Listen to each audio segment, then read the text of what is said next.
will start at quarterback tonight? The answer is redshirt freshman Marcel Reed, who came off the bench 1 week ago and led A&M to a come-from-behind win over LSU. Reed will have to contend with one of the best defensive lines in the country tonight, led by Kyle Kennard. His 12.5 tackles for loss are tied for the SEC lead with the Aggies' Nick Scorton, the future first-round pick, on a front four loaded with NFL prospects. This game could well be decided by which D-line best imposes its will tonight. This is the SEC on ABC. Saturday night football presented by Capital One. A&M winners of 7 in a row after its opening loss to Notre Dame against the dangerous 4-3 South Carolina team, which lost to LSU by 3 and at Alabama by 2. A&M 5-0, its best start in the SEC. They joined the conference in 2012. There are 4 one-loss teams. Georgia just beat Florida. Tennessee getting underway with Kentucky. Texas and LSU are idle tonight. Hi, everybody, and welcome. Sean McDonough along with Greg McElroy, joined in just a moment by Molly McGrath. Delighted to have you with us. Connor Wigman or Marcel Reed? And it was Mike Elko playing it very close to the vest all week, but he made the decision to go with Marcel Reed. Hard to argue after what he did last week. And this is, you'd think, tough environment to go start in, and he did this already. Had to spot start earlier in the season for the injured Wigman. Well, this is not a spot start. Wigman has been sidelined due to really poor play last week. Middle of the third quarter, Reed goes in, completely electrifies Kyle Field. The offense was able to lift up, run the ball, and impose their will on LSU, and the defense fed off that energy en route to 3 turnovers. So he almost had to be the guy, Sean. Yeah, he led 5 possessions. They scored points on all 5 of them, but a tough challenge tonight. A lot of debate all week long about which defensive front is the best in this game tonight. They're both terrific. Yeah, pick one. Either one. There's no wrong answer. A&M, Nick Scorton, Shamar Stewart, they'll be going against an offensive line that's given up 32 sacks and a young quarterback in Lenora Sellers that is a little bit slow to get rid of the football. And then on the other side, South Carolina, Dylan Stewart and Kyle Kennard. Stewart, the true freshman, totally disruptive, and Kennard, what a veteran presence he's provided on the end of the line of scrimmage. Sellout crowd, more than 77,000 on hand here at Williams-Brice Stadium. A&M and South Carolina, the opening kickoff in just a moment.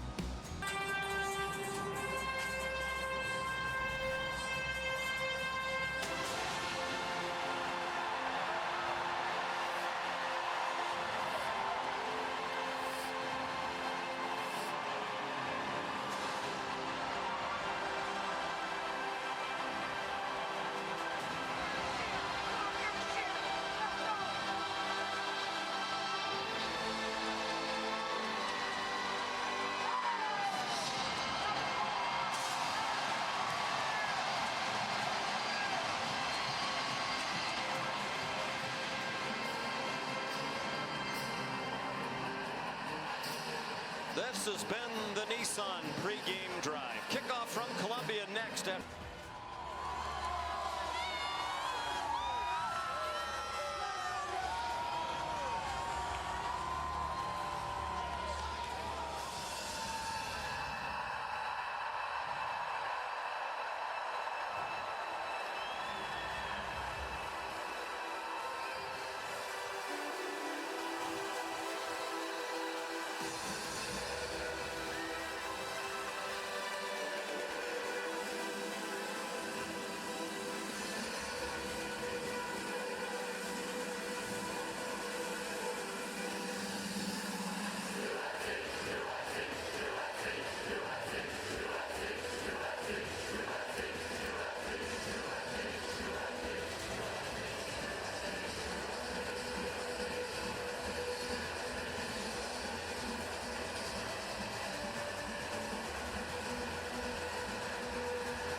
Tremendous atmosphere here in Columbia as always. Mike Elko knows what his team is getting into here tonight.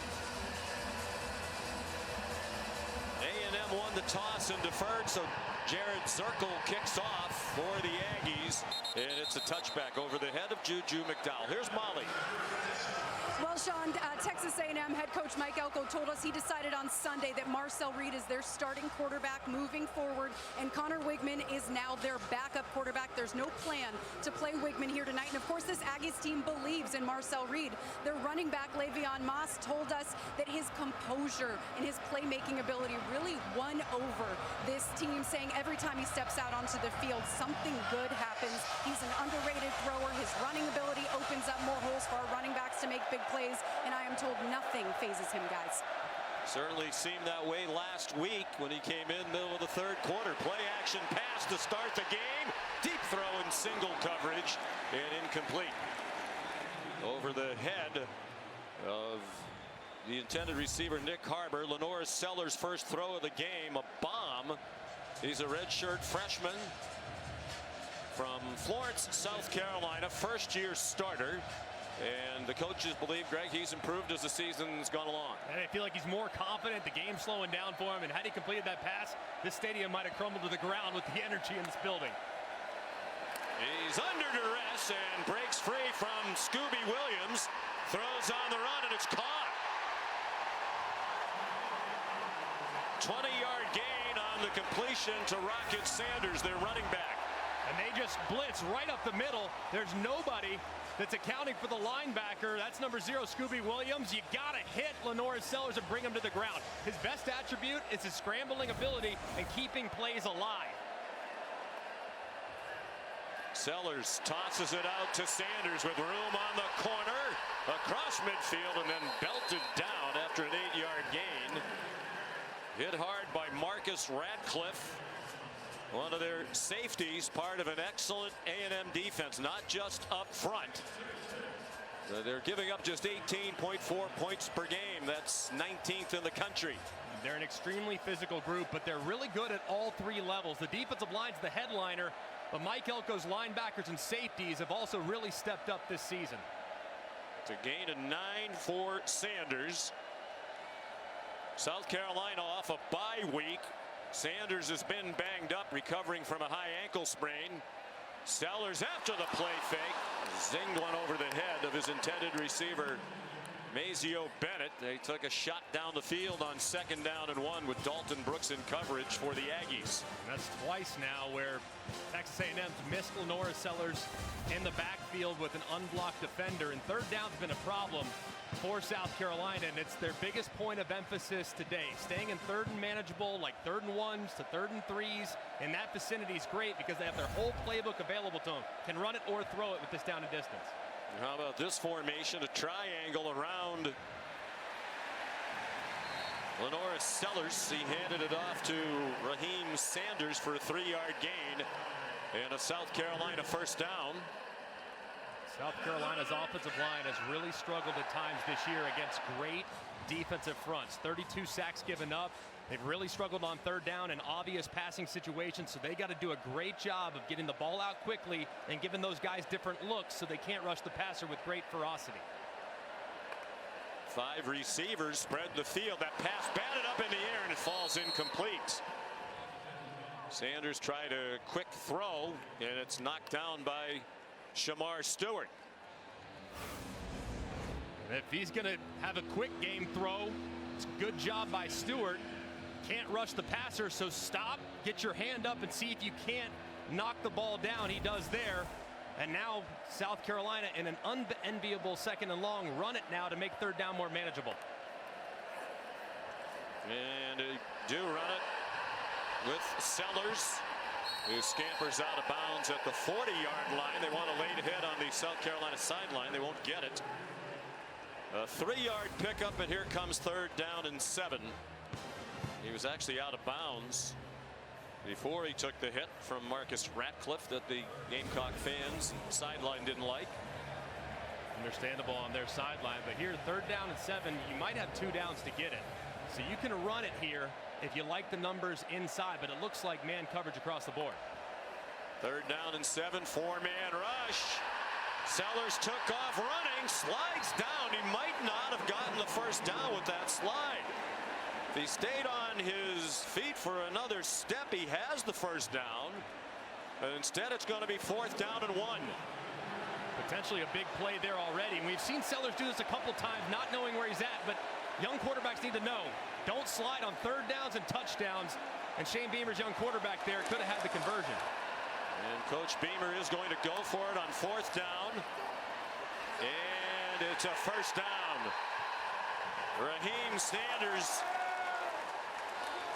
sturdy running back at 230 pounds, just put his head down and powered to the 32-yard line.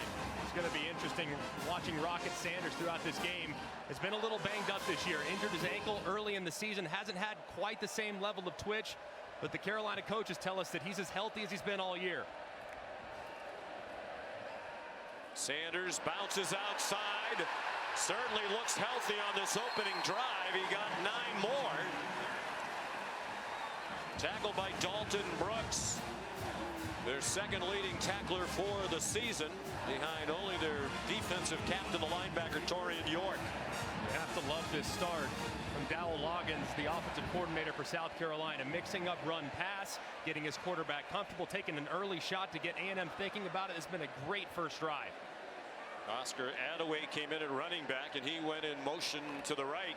Empty backfield, design run, and it's Lenore Sellers on his way to the end zone. Touchdown, South Carolina.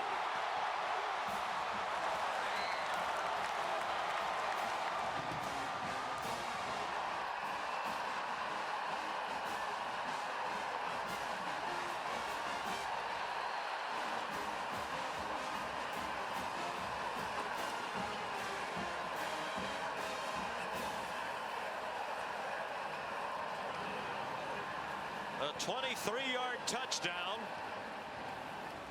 for Sellers. His 4th rushing touchdown of the season. Alex Herrera on for the extra point.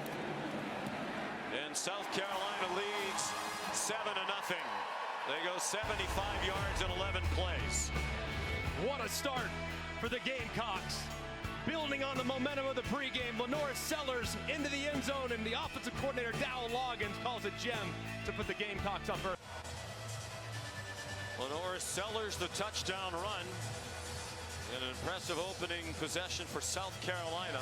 He rushed for 32 yards on the drive and completed 1 out of 4, but it went for 20 yards to Raheem Sanders. So Marcel Reed getting ready for his first chance of the night, and for the 2nd week in a row, he'll be called upon to try to lead A&M to a come-from-behind win. Alex Herrera kicks off, and that'll be a touchback. Take a look at the opening drive touchdown from the AT&T Connected Cam. It's a pin and pull. It's just a thing of beauty designed there by Dowell Loggins, the offensive coordinator. But Mazio Bennett, number 3, freshman wide receiver, getting in the action, blocking Cassius Howell, securing the edge, and allowing plenty of space for Lenore Sellers to run through it for a big play. That's a great job on the perimeter. So here come the Aggies, led by Reed, the redshirt freshman from Nashville, Tennessee. He hands it off. There's a flag down. If the play stands, it's Le'Veon Moss for 8. Well, there was a flag thrown at the line of scrimmage. The referee is Steve Marlowe, leading this Southeastern Conference crew.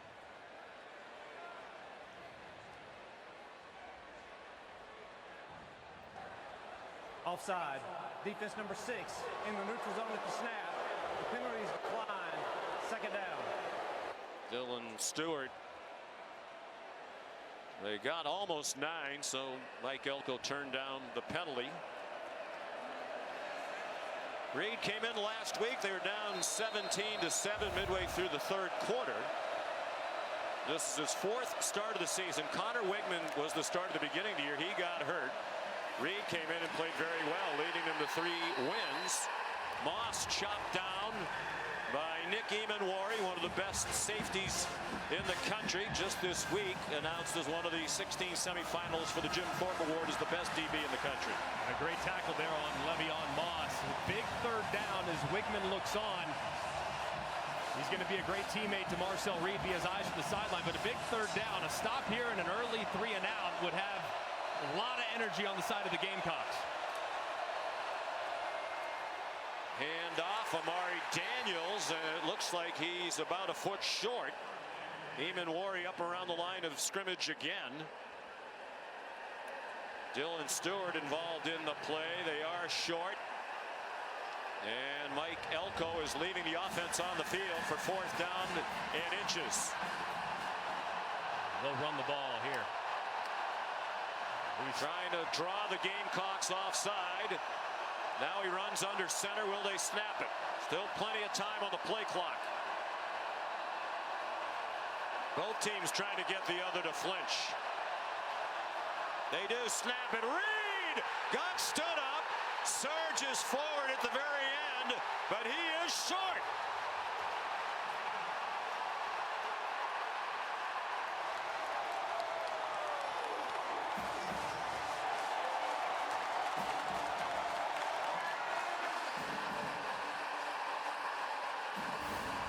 And what a stop by this defensive line, getting low, have guys going over the top, but I don't love the play call.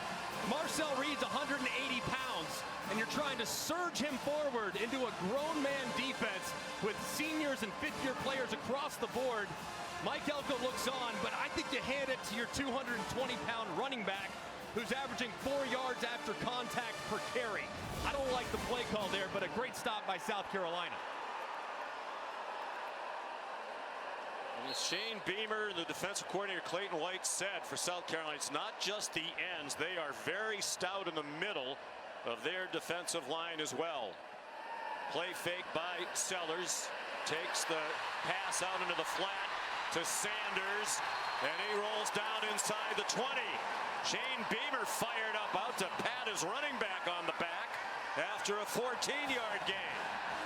Shane Beamer emphasized the importance of starting fast in this football game and getting his playmakers going. Lenore Sellers seeing the field well. He's playing fast, and Rocket Sanders off to a nice start.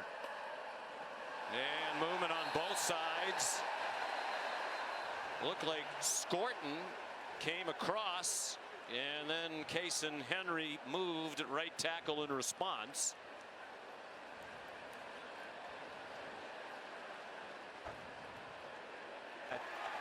And it is against Scorton. Penalty, first down. Transfer from Purdue. He's come back home. He's from Bryan, Texas. And he has been terrific for Mike Elko. Mike Elko was worried about this tonight. He said our team's coming off a huge home win in front of 108,000 come from behind win for sole possession of first place. Both A&M and LSU undefeated heading into that game. Coming here on homecoming night game, hostile environment, talented South Carolina team coming off a bye week. Wide open, touchdown, Joshua Simon, 15 yards.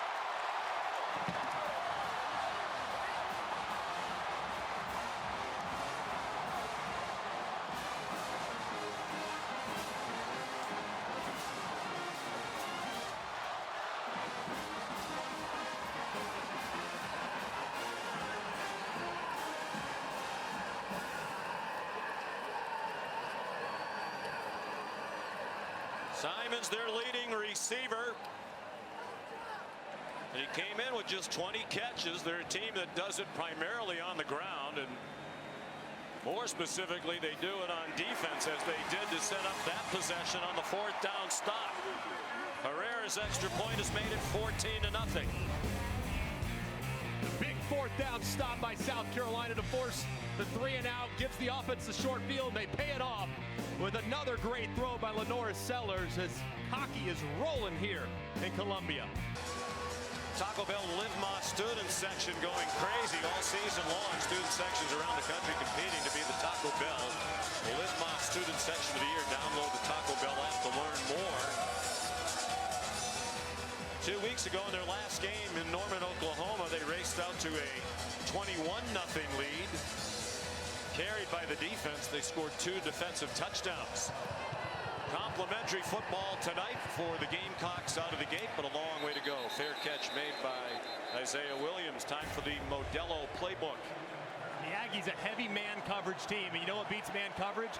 Misdirection, tight ends, and running backs. Well, This time, misdirection. They fake the handoff inside, rolls Sellers to his right, throws a fadeaway jumper, and you get a tight end working against Torin York, the linebacker, and he's wide open in the back of the end zone. Just a thing of beauty with the design from Dow Loggins. And this offense is clicking in high gear, picking up right where they left off. Second possession for Texas A&M. They were stopped on 4th down and inches. Reed managed to get it off at the last moment. Le'Veon Moss rolls out near the 45-yard line, and he is hurt. He got hit hard at the end of the play by DQ Smith. It's a 20-yard game, but a lot of concern over there on that A&M sideline as their outstanding running back, who is extremely tough, is not getting up. 14-0 South Carolina, first quarter. Texas A&M running back Le'Veon Moss couldn't put any weight on his right leg. He had to be helped to the injury tent. Head coach Mike Elko went and checked on him. I'll update you on his status, but they are looking at a right knee injury in there. And Moss told me he cares so much about this team and said, my mentality is the only way I'm leaving the field is on a stretcher. I'll let you know more as soon as I have information, guys. And they're a little thin at running back. They lost Reuben Owens to a foot injury in training camp in August. He was in a battle with Moss to be their lead running back. And they envisioned that they'd be a great 1-2 punch. Marcel Reed takes off running, and he got 8 to advance into Gamecock territory, where Bam Martin Scott made the stop. This Texas A&M team has battled adversity all season long as far as injuries are concerned. It's been the next man up type of approach, but Le'Veon Moss has been their MVP, so that one hurts a little more than really any other. Facing their largest deficit of the season, the A&M Aggies. Damari Daniels, the running back, he'll be the featured back now. He's been a 1A behind Moss this year. He was their leading rusher last season in a 7-6 season under Jimbo Fisher in his 6th and last year as head coach of the Aggies. And he's stacked up for no gain. Bam Martin Scott in there again, a 6th-year senior out of Fort Wayne, Indiana, on a team loaded with veterans. They have 37 players on the South Carolina team who are seniors, either 4th, 5th, or 6th year. They have a lot of leadership on that side of the ball, and they have a lot of things to account for in this game. They have to tackle well in the open field, and that's been a great start for them.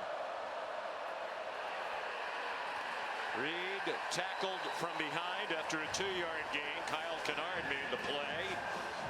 The transfer from Georgia Tech, who's had a fabulous first season here in South Carolina. 3rd down and 8. And this is what you want to avoid if you're offensive coordinator Colin Klein. Obvious passing situation. These two edge rushers, Kyle Kennard up top, and number 6, Dylan Stewart, the fastest edge rushers in the Southeastern Conference and arguably the country. And they'll be breathing fire off the edge here. Reed ran all over. There's a flinch on the right end of the offensive line. Demetrius Crown over the right tackle. That'll make it 3rd down and 13. Reed is not just a runner. Matter of fact, in those previous 3 starts he mentioned earlier, he threw 2 touchdown passes in each of them. And who can blame number 78? Crown over, getting a head start, working against Dylan Stewart. But here I would anticipate something conservative from Colin Klein. I mean, 3rd and forever, you can't make a big mistake with your young quarterback. Let's see if they just go quarterback draw. Reed's thrown only 1 pass so far. He takes off running. They rushed right by him. Reed still with work to do. He's out of bounds short of the line to gain by 2 yards. Knocked out by O'Donnell Fortune, but it makes it a much more manageable 4th down should Mike Elko choose to go for it, but he's not going to after they got stuffed on 4th and inches in their own territory. He sends the field goal team out. You like that decision? I don't love it. I mean, don't get me wrong. You can get short, you're in trouble, so you got to kind of stop the bleeding. But 4th and 2, man, with a run team that can push you off the ball, I'd go for it. Trust the O-line. 52-yarder for the veteran Randy Bond. It would match his career long. He got plenty of it, and they're on the board with room to spare right into the All-State field goal nets. He's a terrific kicker, now 15 out of 17 on this season. Probably just sensing that if they get stopped again, this place is going to absolutely come unglued. So just opting to just take the points there, make your offense a young offensive coach, a young quarterback, and allowing them to kind of stop the bleeding, so you speak. And Le'Veon Moss not available to them, who might be the call on 4th down and short. Here's our SEC on ABC college football schedule next Saturday. It'll start at noon. Texas Idol this week back in action at home against Florida, which gave Georgia all good handle today. Georgia survived, and Ole Miss walloped Arkansas today to set up a big one at 3:30. And they cap it at 7 o'clock. Alabama and LSU. All 3 games also available on the ESPN app, so you can watch anywhere. What a performance by Ole Miss today. Without Trey Harris, too, their top wide receiver, it's nice to have a guy like Jordan Watkins step up and go catch 5 touchdowns, young man. 5 touchdown catches, playing without perhaps the best wide receiver in the country. Jared Zirkle's kickoff down to Juju McDowell. They faked a reverse, and McDowell's down near the 30-yard line with a 28-yard return for Shane Beamer. They play excellent special teams under Shane Beamer. Beamer ball 2.0. Of course, his dad, Frank Beamer, legendary Hall of Fame Virginia Tech coach, who was best known for his special teams units. Like father, like son. The team really has improved under Shane Beamer these last few years. They've really played their best football at the end of the season. Kind of struggled sometimes in September and October, but man, they've finished really strong, most notably in 2022, when they knocked off some big-time teams down the stretch. They're 8-4 in November in 4 seasons under Beamer. Well, the previous 3, this is their first November game tonight. Sellers got away, takes off running, has a first down. Just stiff arms some would-be tacklers away and slides down at the 42. What a 12-yard run by Sellers, who's 6'3", 242. And how about escaping Shamar Stewart, who beats the left tackle Josiah Thompson inside. That's multiple times now Aggies have had hands on Sellers, and he breaks free for a big play. They line up quickly. Oscar Attaway comes in at running back.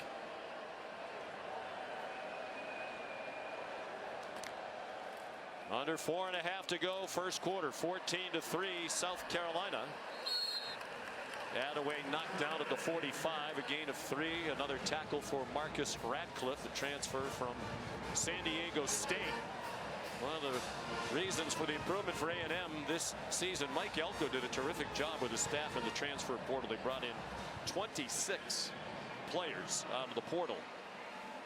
6 on defense that are all starting for him, and 7 that are heavily used in their rotation. Out of the pistol now. Play fake, and Sellers pass too high. Over the head of Nick Harbor. This is a big down here for Texas A&M's defense. Their offense just finally got some points. Things are starting to calm down just a little bit. To get the ball back to Marcel Reed and company could be massive here. And 3rd and longs, expect to see some exotics and some man coverage underneath. Attaway, the running back. Looks like they're setting up a screen. They let the Aggies penetrate, and they still rally to knock down Gage Larvidan. Bryce Anderson, one of the veterans in their secondary, junior from Beaumont, Texas, playing in his 31st career game for A&M. The Aggies just need to weather the early storm. They knew that South Carolina's going to be fired up coming out of the bye week, and they've had a couple opportunities to drop Lenora Sellers in the backfield, and they haven't, so they got to wrap those up going forward, because those could be sacks. Kai Kroger, one of the best punters in the country, 5th year as the South Carolina punter. Terry Bussey back deep, and he makes a fair catch at the 12. Here's Molly. Aggies running back Le'Veon Moss still in the injury tent being evaluated for a right knee injury, and Aggies players very concerned. Marcel Reed walked off the field and right to the injury tent to check on him. Then numerous players walked in and out of the tent to check on Moss. I have never seen so many people crammed inside of an injury tent. The concern is palpable, guys, and I'm told A&M has called for a cart down here on the sideline. Moss is the third leading rusher in the Southeastern Conference. Came into tonight averaging 95 yards per game, behind only Dylan Sampson of Tennessee and Jarquez Hunter of Auburn. That was starting today's action. Marcel Reed. Aggies from their own 12. Play action fake of their own. Some hand fighting along the sideline. No flags. Moose Muhammad, the intended receiver, with Judge Collier in coverage. Colin Klein, the offensive coordinator, he's going to want to take some shots with Marcel Reed. He's very comfortable throwing it outside the numbers. He's also pretty good throwing it down the field. But seeing the middle of the field is where he's kind of struggled. But you miss on first down, you got to get it back to third and manageable, so expect run here. Colin Klein's in his first year here, joined Mike Elko's new staff after being the offensive coordinator the last couple of years at his alma mater at Kansas State. Missed exchange. The ball is free. They tried to hand it off to the explosive Terry Bussey, and they missed the exchange, but Bussey got it back in a battle with Dylan Stewart. But it's a loss back inside the 6-yard line. Potentially a catastrophic mistake right here. Two freshmen handling the football. Bussey thinks he's pulling it. He doesn't. He hands it. It's on the ground, and very fortunate to jump on it before a Gamecock defender grabbed it inside the 10.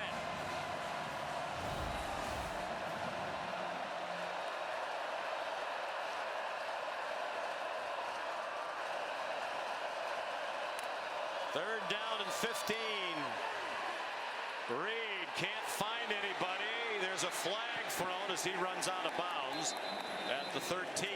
Flag thrown behind him after a 6-yard gain.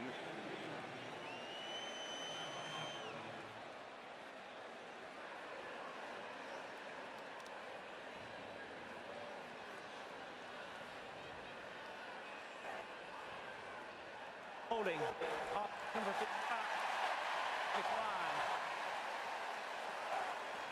Armaji Reed Adams called for it, the right guard. It's an offensive line that's had to deal with some injuries this year. They lost Mark Nabu, their center, in the first game, out for the year with a torn ACL. This is their second game without their excellent left guard, Chase Pasanis. The freshman TJ Shanahan has stepped in for him. So Tyler White will punt.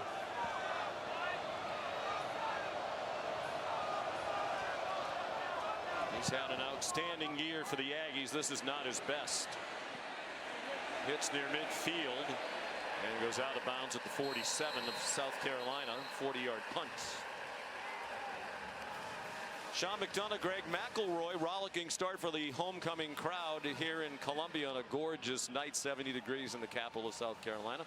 And what a start for the Gamecocks, picking up right where they left off in their last game 2 weeks ago when they hammered Oklahoma. Yeah, the defense has really done a good job of creating a little bit of an edge.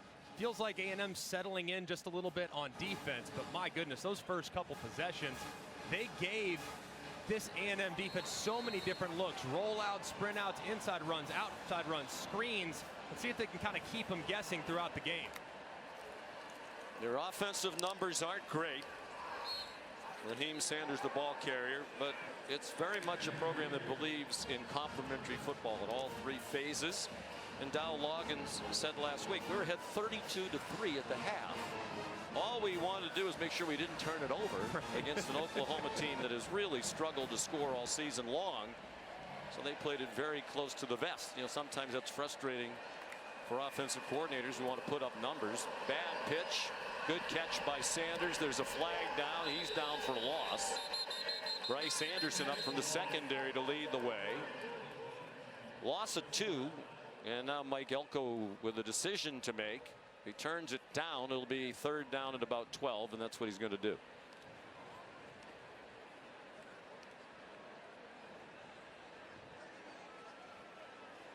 Elko, 47 years old, was the defensive coordinator at A&M for 4 years, 2018 to 21 under Jimbo Fisher. Left and went to Duke for 2 seasons as the head coach.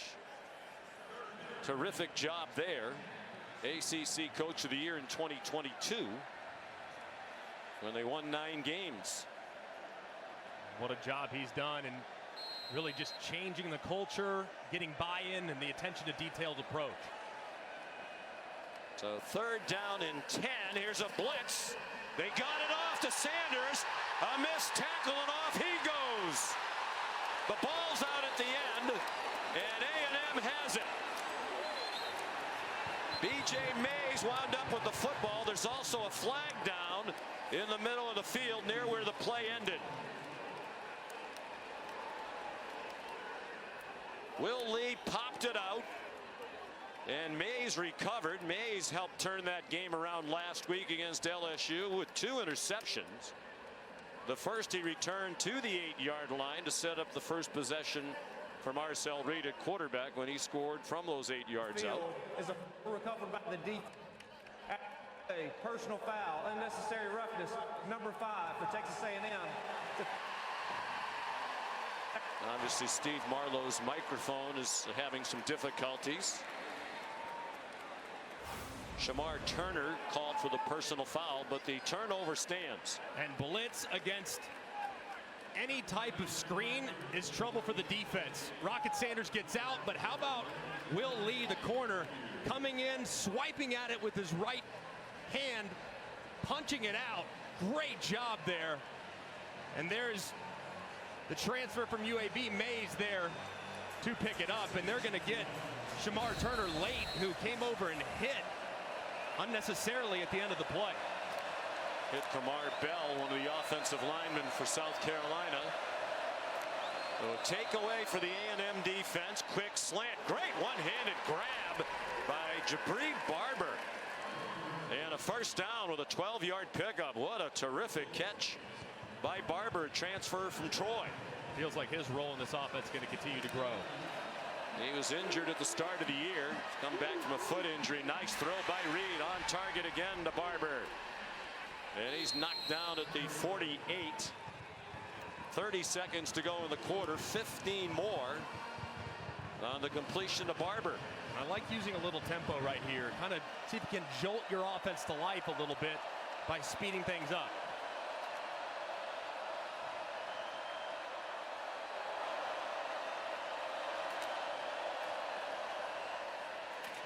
Amari Daniels, hard-earned couple of yards to midfield on what's going to be the last play of the first quarter. South Carolina leads 14-3. ESPN's presentation of college football on ABC will return after this message and a word from our ABC stations. Coach, a strong start for your offense, huge 4th down stop, but a momentum change with that fumble. What does your team need to continue to do here? Yeah, we got to get a stop here on defense. Obviously, great start, us converting a 4th and 1, stopping them on a 4th and 1 as well. But, you know, this team's great at taking the ball away. We knew that going into this. We got to get some takeaways ourselves. And you know, disappointing those last 2 drives offensively, a lot of just hurting ourselves more so than them. Thank you, Coach. Thank you.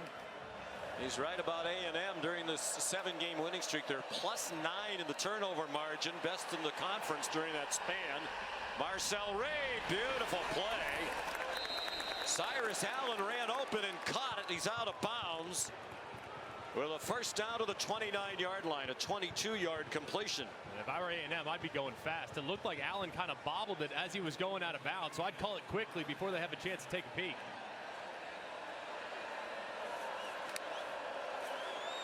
Reed, another missed exchange, and he falls on it. Well, that's a couple, and Reed's frustrated. And it's a big loss of 8 on the play. This has been a handful of mistakes already. 2 between running backs and Reed in just a simple exchange. I mean, they got to calm things down a little bit here. I know it's a hectic environment. I know it's hostile, but big mistakes getting behind the chains is not a good recipe against this defense. Very rarely a good recipe against any defense, but particularly against a bunch as salty as these Gamecocks. There's a high throw. Cyrus Allen couldn't make the catch. And again, they're not just the defensive line either. Talented linebackers and a veteran group in the secondary as well. 4 out of 6 passing for 69 yards for Reed. And they're right on the fringe of field goal range here. You would expect something. Maybe just conservative, run it up inside, make this field goal a little bit easier. It's unlikely to convert a 3rd and 19 against this pass rush. They empty the backfield. It's a design run for Reed, and he gets nothing. They were ready for that. Dylan Stewart, the true freshman out of Washington, D.C., one of the top recruits in the country, number 14 overall in the ESPN rankings in this last recruiting class. Connor Wigman watching tonight. A couple of years ago, the class of 2022, he was the #1 pocket passer in the entire country coming out of high school. So here's Bond, and this would be a career long. It's already connected from 52. This would be 55. Really no breeze to speak of here in Columbia tonight. And that one is long enough, and that one is good. Oh. How good are these kickers all over college football? And that was good with plenty of room to spare. As soon as it left his foot, you heard the crowd go quiet. They knew it was plenty of leg, plenty of distance, and right down the middle. From the logo, it splits the uprights. Well done. Look at how that's up into the net. Yeah, why does he look so puzzled? I mean, that thing almost hit the scoreboard. A heck of a kick. Mike Elko, even after that big win against LSU last week, a little disconsolate when we met with him last night. He's a big New York Yankee fan and was disappointed about their loss in the World Series. He's a New Jersey native, graduate of Penn, played on an Ivy League championship team in the late 90s. Do you want a little bonus Affleck trivia question? I would love that. He's one of 3 Ivy League graduates who are FBS head coaches out of the There's 3? 3. Wow. Well, oh, no. Syracuse is not Ivy League. But Bill O'Brien? Bill O'Brien is one, a Brown graduate. Brown graduate. Now at Boston College, of course. The other one I don't think you'll get. Although you might. Jared Zirkle kicks off the Georgia transfer. Well, I will give you a hint. The other one, his team played against South Carolina this season. Wow. Okay. That narrows it down to 7 teams. Brian Kelly? Ricky Ronnie of Old Dominion went to Cornell. They're wicked smart, as we would say, in the Commonwealth of Massachusetts. I'll tell you what, man, Mike Elko, too, I'm just embracing the culture, leaning into the Aggie way. And what a great hire. It's a great hire. And he's such a good coach, made his name on defense. He'd been at A&M, understands the situation. Wanted to change the culture. That's hard to do in this transfer portal age. So I knew he had a lot of good players. Everybody knows how well A&M has recruited in recent years. Blitz right up the middle. And again, Lenora Sellers escapes. That's been a big story here in the first 17 minutes. He has looked like he might be taken down for a loss, and he's turned it into gains a couple of times. I mean, this has to be 5 or 6 times where the Aggies have had an unblocked defender rushing Lenora Sellers, and he pulls a Houdini. I mean, that's an amazing play. What should have been a loss of 5 is a gain of 5. Pressure again brought by A&M. They run through it with Rocket Sanders, and the Rocket has a lot more fuel tonight. Clearly healthier than he's been for a lot of this season. He suffered a high ankle sprain in their crushing loss here to LSU. And this is a great run by Rocket Sanders. Breaks to the outside. This is the speed that we haven't seen as much of the last few weeks. He's been trying to get back to 100% with that injured ankle. 28-yard gain. Sanders again changes directions. The Aggie tackling hasn't been up to its usual standards so far tonight. And that's a 6-yard gain for the transfer from Arkansas, where he was first team All-SEC 2 years ago. Interesting transformation for South Carolina in these 2 years with Dow Loggins as the coordinator. Last year, they were extremely pass heavy when they had Spencer Rattler quarterback, Xavier Legette at wide receiver. But with those two gone, with Sanders here and Sellers a good running quarterback, they really changed it around completely. 4-yard loss for Attaway, and that's good coaching, Greg. I mean, you play to the strengths of your team. Yeah, and you don't try to force a square peg into a round hole, because if you look at Lenora Sellers, his skill set completely different from that of Spencer Rattler. So embrace who he is at this point of his development, and then bring him along in a way that will allow him to become a more complete player. But a tough situation here in 3rd and long. 3rd and 8, they really aren't in field goal range for Alex Herrera. Again, Sellers running away from Aggies, and he puts his head down and steamrolls the tackler B.J. Mays for a first down.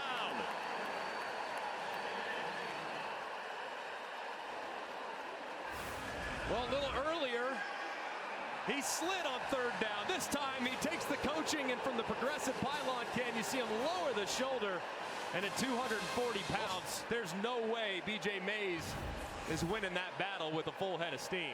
Mays is 195. Watch out for the shot play right here from Dowell Loggins to see if they throw it downfield. Sellers particularly strong in the lower body. This is a designed run. He gets outside, has another first down, then gets knocked down out of bounds, and the flags fly. He got the first down with the run, and they'll tack on some more with the penalty. Will Lee guilty of the late hit.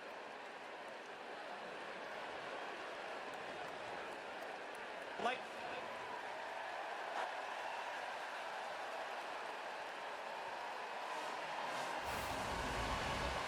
And just the exact same play that we saw earlier from Lenora Sellers that he scored the opening touchdown on. Just pin and pull, receivers blocking down, offensive lineman getting out in front, Lenora Sellers at the end. Will Lee hitting him, and a little bit of gamesmanship, a little sell there, but a frustrating play there from Elko as his defense makes a mistake. 73 yards rushing for Sellers. They try it again, and the Aggies didn't let him turn in the corner. Shoved out of bounds by Solomon DeShields, a backup linebacker. Under 10 minutes to go in the half.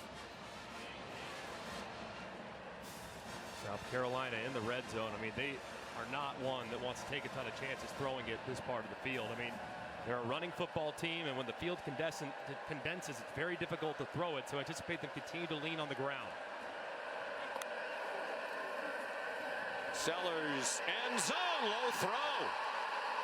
Trying to get it to the tight end, Joshua Simon. It looked like he had a step, but the pass was incomplete. Torian York had the coverage. And this was a nice throw by Lenora Sellers. You kind of protect the receiver when you throw it low in the end zone. Sometimes you want to throw it high over the top of defenders, but when there's nobody in front, you protect him. He grasps it as he goes to the ground. Should have been caught. Should have absolutely been caught. That's a little low, but not that low. Actually, as you said, in a good spot. I think it's avoid an interception. It was the first pass on this drive. They had run 7 straight running plays. An A&M blitz. Sellers eludes it again and got inside the line of scrimmage, picked up a yard, and that's all.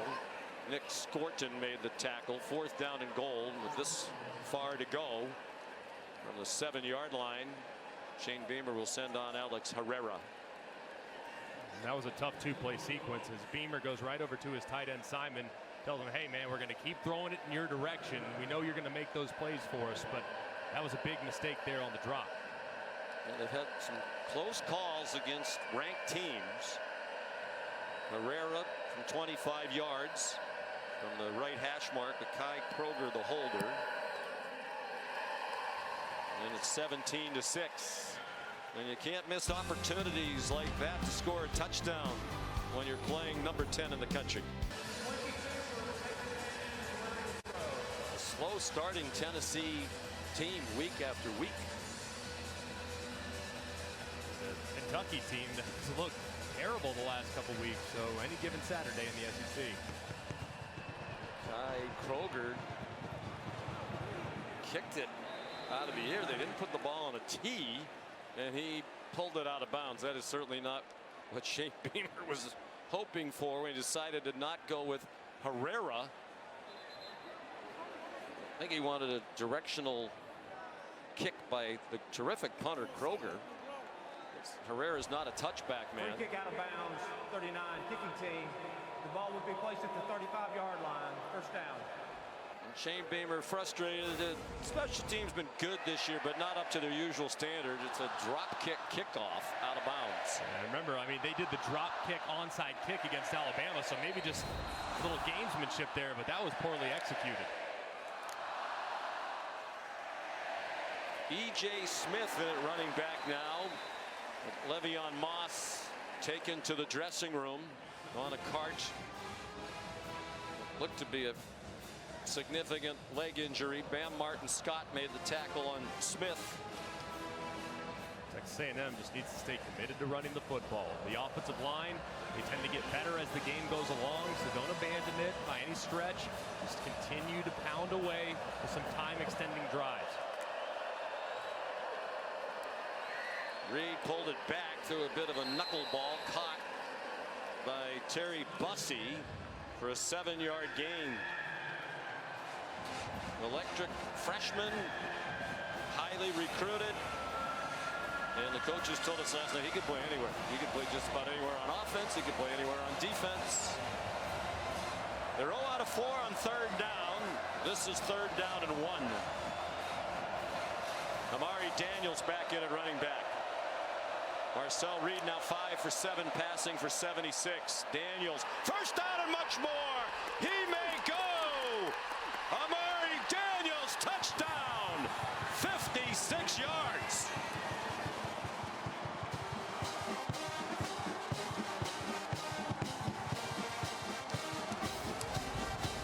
And how about the right side of this offensive line, just all over the place as they gash it right outside the right tackle. There's really not a defender outside the right tackle. Crown over, they run right into that void, and Daniels is out the gate. Just great job attacking the space there along the defensive front for South Carolina. It turns into a big play. What an answer by the Aggies.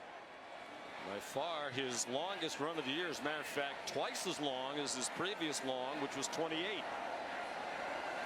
For as much as it seems as though everything's gone South Carolina's way, their lead is now 4 points after the extra point by Randy Bond.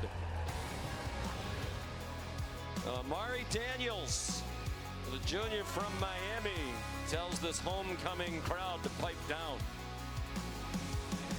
You're watching the SEC on ABC.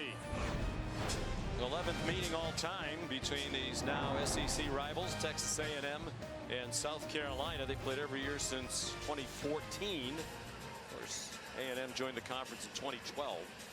And the Aggies have dominated. They won 9 of the previous 10. The only South Carolina win was here 2 years ago, and Xavier Leggett returned the opening kickoff for a touchdown. That is the worst record for South Carolina against any team that they've played more than 5 times. Jared Zirkle's kickoff is another touchback. Here's our player check-in presented by Allstate. The Aggies have been bringing the heat. Lenore Seller's been under pressure on more than half of his dropbacks tonight. The problem is the Aggies can't close the deal. Lenore Seller's been amazing extending plays. They've also gotten hands on him multiple times. They just can't bring him to the ground at 240 pounds with a lot of burst and athleticism. They've gotten him in good positions, but he continues to pull the rabbit out of the hat. This Aggie defensive front is going to have to be a little bit more disciplined when rushing the passer, and they got to finish when they get hands on the quarterback. Oscar Attaway, room outside again. This run defense for the Aggies has not been very good on the edges. And that's a 27-yard run for Oscar Attaway. And who didn't expect this thing to turn into a complete track meet with these two defenses? But the run games have been outstanding. And this is a play that they've continued to go to over and over again. The outside perimeter run has been there for the Gamecocks all night. There's Attaway again. Transfer from North Texas, got 7. Molly? Well, Sean, Aggies head coach Mike Elko went to every position group on their defense and basically begged them to keep quarterback Lenora Sellers in the pocket and limit his rushing ability, saying, you got to get to this kid. Do whatever you have to do to stop him, hit him, rattle him. You cannot let their quarterback run on us like this. He's rushed for 74 yards. Some of them on plays that looked like they were pass call. Wow, that'll be incomplete. I believe it was pitched forward, and it's incomplete. Shamar Stewart broke it up.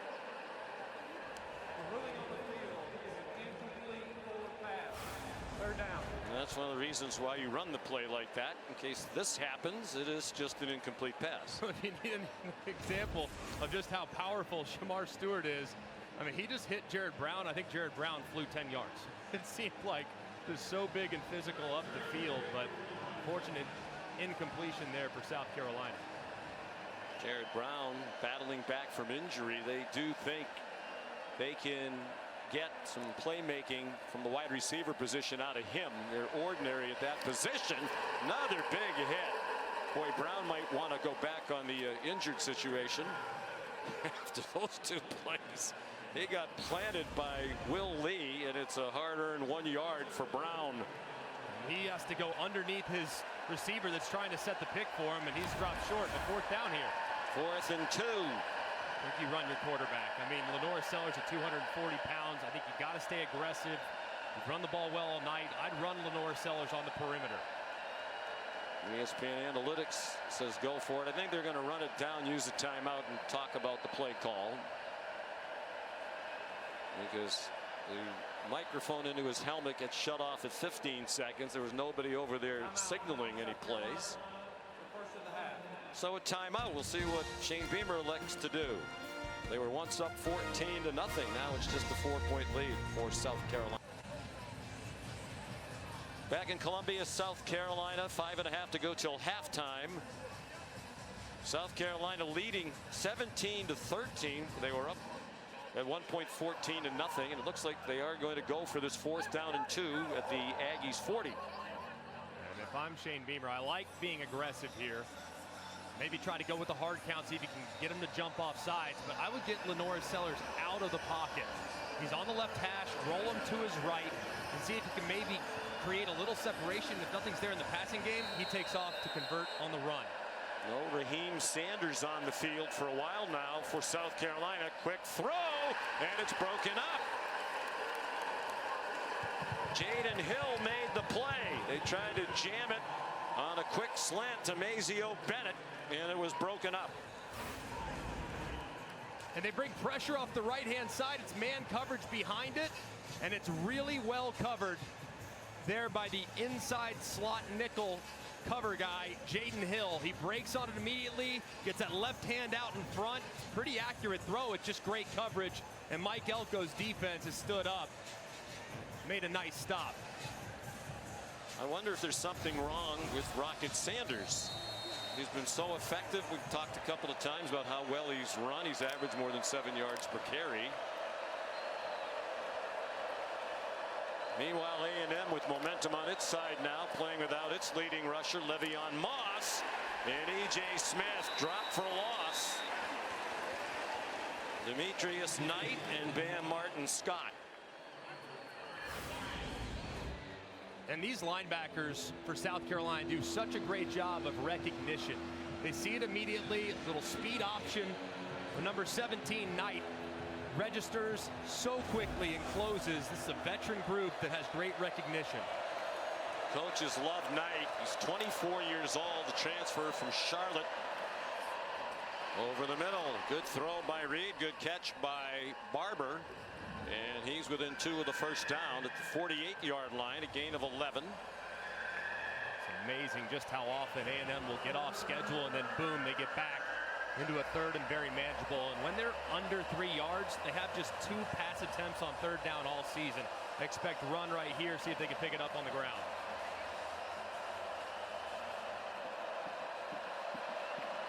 Amari Daniels, the running back. They're just 1 for 5 on third down.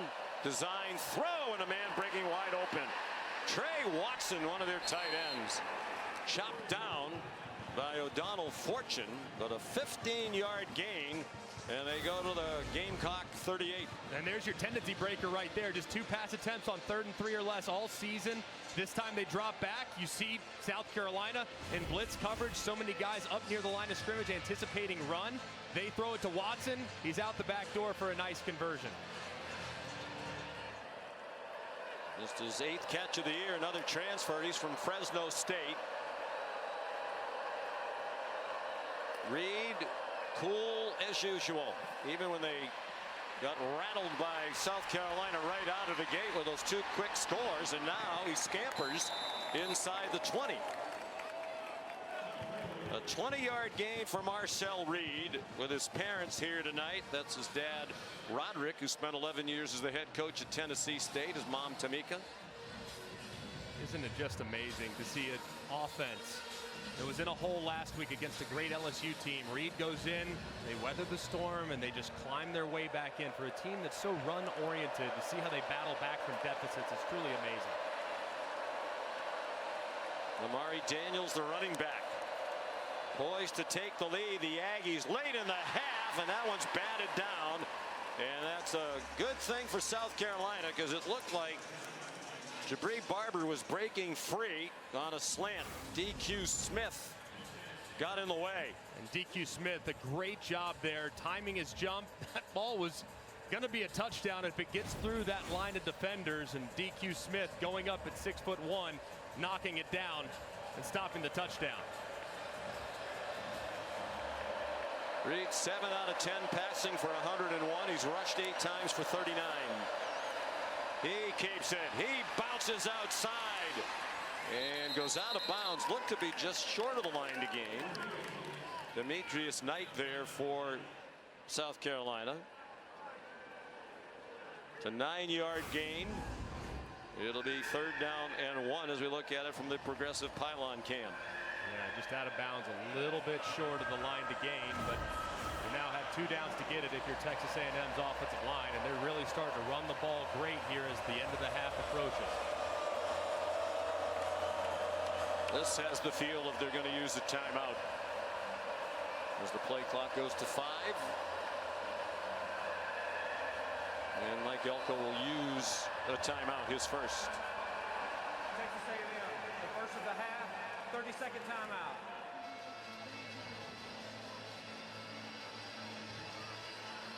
Let's take a look at the college football rankings entering today's action, brought to you by Chick-fil-A. Oregon #1, an easy win at Michigan. With Georgia really struggled with Florida, pulled away late, and the Big Ten battle in Happy Valley won by Ohio State.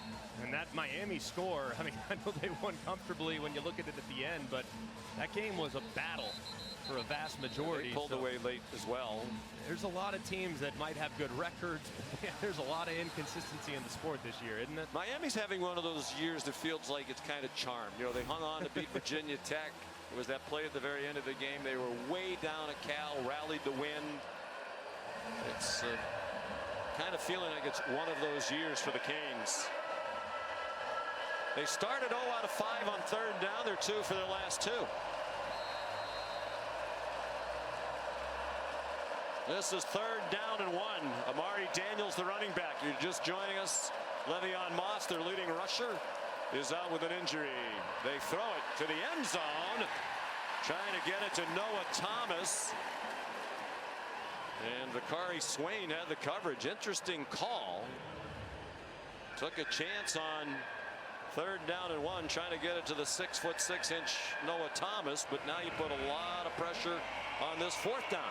Yeah, I think that call was made with the 4th down decision already declared. They're going for it all the way, take a chance to your big receiver in the end zone. Now you get back to basic by running. I would have liked run it ahead, get the 1st down. Sure. I'm an Aggie fan. Maybe you could steal one though against the 6'6" wide out. Get a fresh set of downs.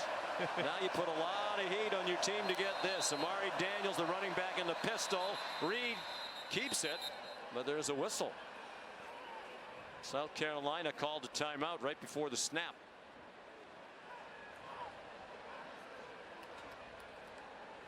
Before the snap, timeout.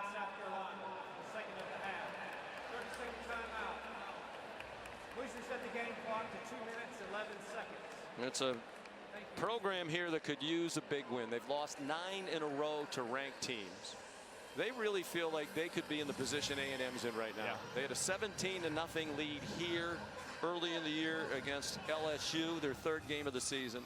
Sellers got hurt. The game changed. They still led late and lost it by 3. They haven't beaten a ranked team since they won at Clemson late in 2022. And then at Alabama, same deal. A lead early in the 4th quarter. Fell behind, had a chance to tie it on a 2-point play, didn't get it. Then recovered the onside kick and went down and threw an interception. Yeah. So they feel like they could easily be sitting here at 6-1. And there's really only one game where they didn't play pretty well, and that was against Ole Miss, who just got their number early. But yeah, they got smoked. They've been in every game, and it's really a testament, given how young they are at certain spots, to see them in these games against high-level competition. Yeah, these are the kind you can need to win. They have an extra offensive lineman on the field, Cam Dewberry. Daniels straight ahead, first down. Amari Daniels. 5'9", 215-pounder. That'll take us to the 2-minute timeout. 2-minute timeout. This is the SEC on ABC. Saturday Night Football presented by Capital One.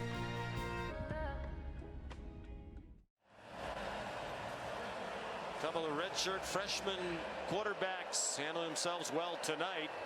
A lot of Lenore Sellers damage done via improvisation.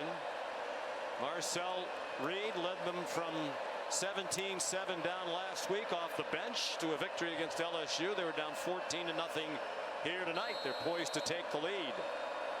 1st and goal from the 7. 9th play of the drive. Started on their own 40. Amari Daniels down to the 2. What a big response here from A&M. I mean, this place was about to explode a couple drives in. They just weathered it. They forced the turnover, and it's been all Aggies really ever since. It's really impressive, and knowing, too, that they'll get the ball to start the second half. A potentially significant sequence here for the Aggies.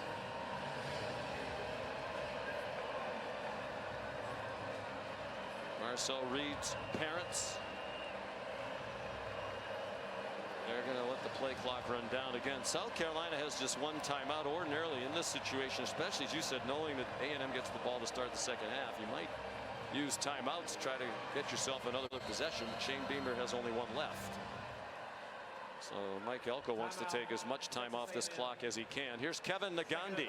Sean, Capital One halftime report is just minutes away with Booger McFarland, Kevin Nagandi here in studio. Clemson down by 10. Highlights coming your way. Pitt undefeated in trouble. Down goes Penn State. Reaction after their loss to Ohio State. What are you seeing in this one? Yeah, it was 14-0. The place was going crazy. I just love the resilience and the composure by young Marcel Reed and Texas A&M. They're a running football team, and the run game has got them back in this. And let's not forget, they're doing it without Le'Veon Moss. No doubt right? about it. It Yeah, shows absolutely. the maturity of this group under Mike Elko. Yes. They did not panic, and right now they have the chance to take the lead. Back to you. Reed's played in big games. He's out of Montgomery Bell Academy in Nashville. There's the turnaround the gentleman we're referencing. And he played in back-to-back state championship games when he was in high school as a junior and a senior. You know, it's not the same as playing in front of 77,000 people here, but there's pressure, as you well know. Oh, yeah. And he, I think, has handled it beautifully. I mean, being thrust into the situation, down 10 last week, and just handling it like a true pro, it says a lot about his competitive character and being able to just handle the circumstances without allowing it to affect his processing. We mentioned it's his 4th start. The first one was at Florida. A very tough place to play, and he was terrific there. Threw for 178, 2 touchdowns, and ran for 83 in a score, and was the SEC Freshman of the Week. Play fake. Touchdown, and the Aggies take the lead. Jabri Barber, a 2-yard touchdown reception.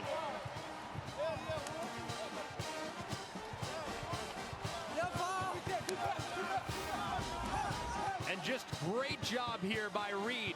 You have full flow going from right to left. Reed drifts just a little bit, buys a little time, comes off of his first receiver and finds Barber as his number 2. That's great poise. We just talked about it. being able to process quickly when the field condenses. It's so difficult. He goes from 1 to 2, no problem, a touchdown, and his parents have to be so proud of that throw, and the reaction tells you all you need to know. Randy Bond, the extra point, and this place is very quiet now. Reed Barber injured at the start of the year. Did not play in that loss to Notre Dame. He's the difference maker when healthy. He had a Liz Frank foot injury. ESPN's NFL Countdown. They have you covered for week 9 in the NFL. The Sunday crew starts at 10 a.m. Then SVP and the Monday night crew get started at 6 p.m. live from Arrowhead Stadium. Both shows are on the ESPN app. The game is Tampa Bay against the Kansas City Chiefs. Kansas City undefeated. Peyton and Eli will be on ESPN2 Monday night. The Chiefs, the only undefeated team remaining in the NFL.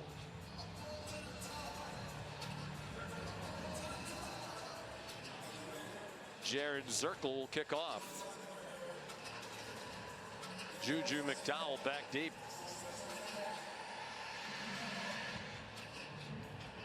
It'll be interesting to see what Shane Beamer decides to do here. All the momentum on the side of the Aggies. Go and try to steal some points, or does he take it to the half and try to regroup?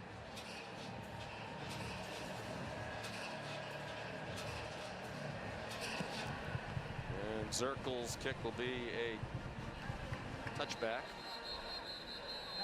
A&M on a 20-3 run after falling behind 14-0. Sean McDonough, Greg McElroy.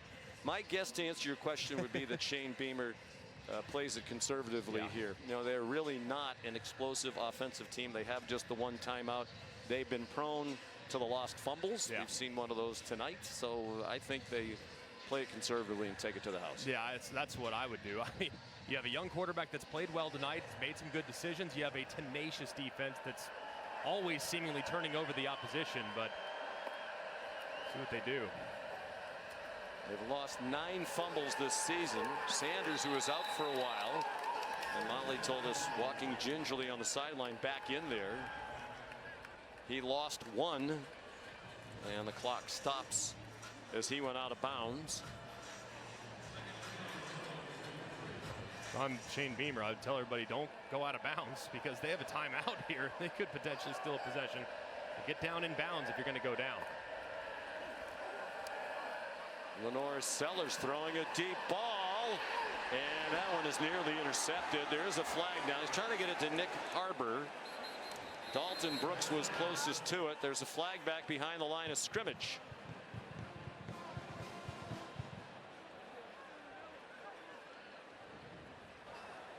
Personal foul, roughing the passer, defense number 5, low hit, 15-yard penalty, automatic first down. Shamar Turner, the senior from DeSoto, Texas. And this is a really dangerous play. Hitting Lenore Sellers low. He's going to the ground.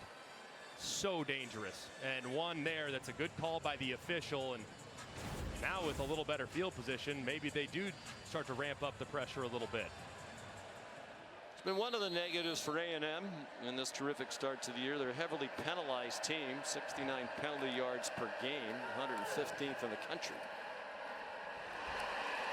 Throw and a catch, and now they might pick up the tempo here. Nice diving catch by Mazio Bennett. They're almost to midfield.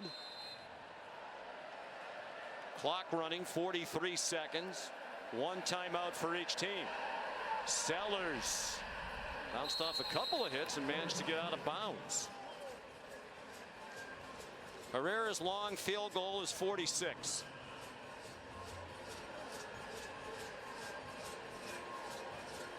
You got to make sure that that timeout that you have in your back pocket, if you're South Carolina, you save that one for the kicker. So got to be smart. Get the ball out of your hands if you're Lenora Sellers. Everything's got to go past the sticks. A blitz from deep from A&M, and a nice catch. Mazio Bennett collared at the 39-yard line by B.J. Mays. Crowd wanted a penalty. They're not going to get it. Clock stops to move the chains. And now it runs. Mazio Bennett had to come off the field. That's a critical issue right there. And here's a late substitution, which they can do because South Carolina substituted. South Carolina, the third and final of the half, 30-second timeout. And that was just unlucky for Shane Beamer, who has to spend that third timeout. Mazio Bennett a little shaken up after the play, and he's struggling. It's a great catch, but he's dropped down. You see that right ankle kind of get rolled up on. It was the tackle around the head, I think, that got the attention of the crowd, and then a little head slap there at the end. And he had to come off the field, and because they substituted, A&M had to be given the opportunity to substitute. Bennett's their leading receiver among their wide receiver group. Their leading receiver overall is Joshua Simon. Let's bring in Bill Lamagnier. Bill, did you see anything wrong there on the tackle on Bennett? You know, the contact, the hand up around the head is not a foul, but the slap he made afterwards, that one was totally unnecessary. Now, him going off the field as if he had gone off as an injured player, you would have had the potential for a 10-second runoff. So doing the substitute saved one of their timeouts. They had to call it anyways, though, but they could have. That was just unfortunate because you want to save that timeout for the end. But the slap there that Bill referenced, I mean, that needs to be flagged. That's one that probably should have been, and then they'd be in field goal range, which totally changes the operation. And now they've used their last timeout. They've lost their most productive wide receiver. Again, the rush goes past Sellers. He goes out of bounds, and what is now borderline field goal range would be about 53 yards from there. The longest attempt for Herrera is 51. That was late in the game at Alabama, and he missed it. Just can't take a sack here. It's the one thing you can't do if you're the quarterback. Ball's got to get out, even if it's incomplete. Still live to play third down. They need to get out of bounds or get past the chains to get a first down and stop the clock and maybe spike it. He is stripped of the ball. It is picked up by A&M. There is a flag down. Cassius Howell runs it back to the 33-yard line. He knocked it out and picked it up, but there's a flag in the secondary. Back at the 21-yard line, the other end of the field.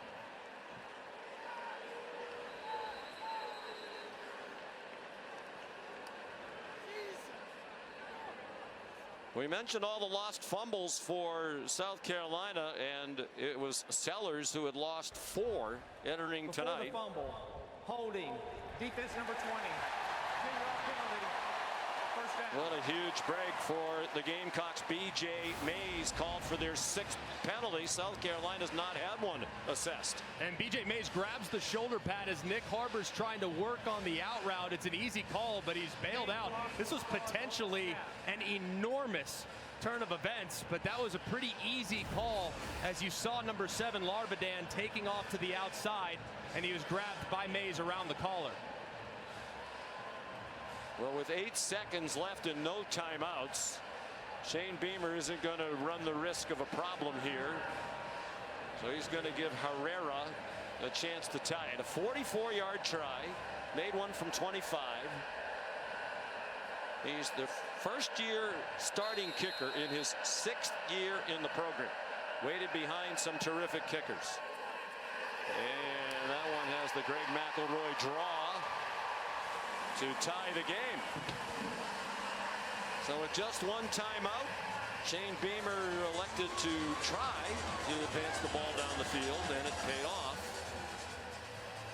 Helped by that huge penalty for the hold against B.J. Mays. The hold against B.J. Mays and the roughing the passer on Shamar Turner. So 2 Aggie penalties results in great field position and the opportunity to steal some points before the half. That's a great job of taking advantage of the Aggies' mistakes. Well, they went 49 yards and 25 of them were penalty yards. So it's a 20-20 tie. That feels like a huge score for South Carolina to go in at the half tied. And it looks like they're going to abandon the drop kickoff and put Herrera back out there.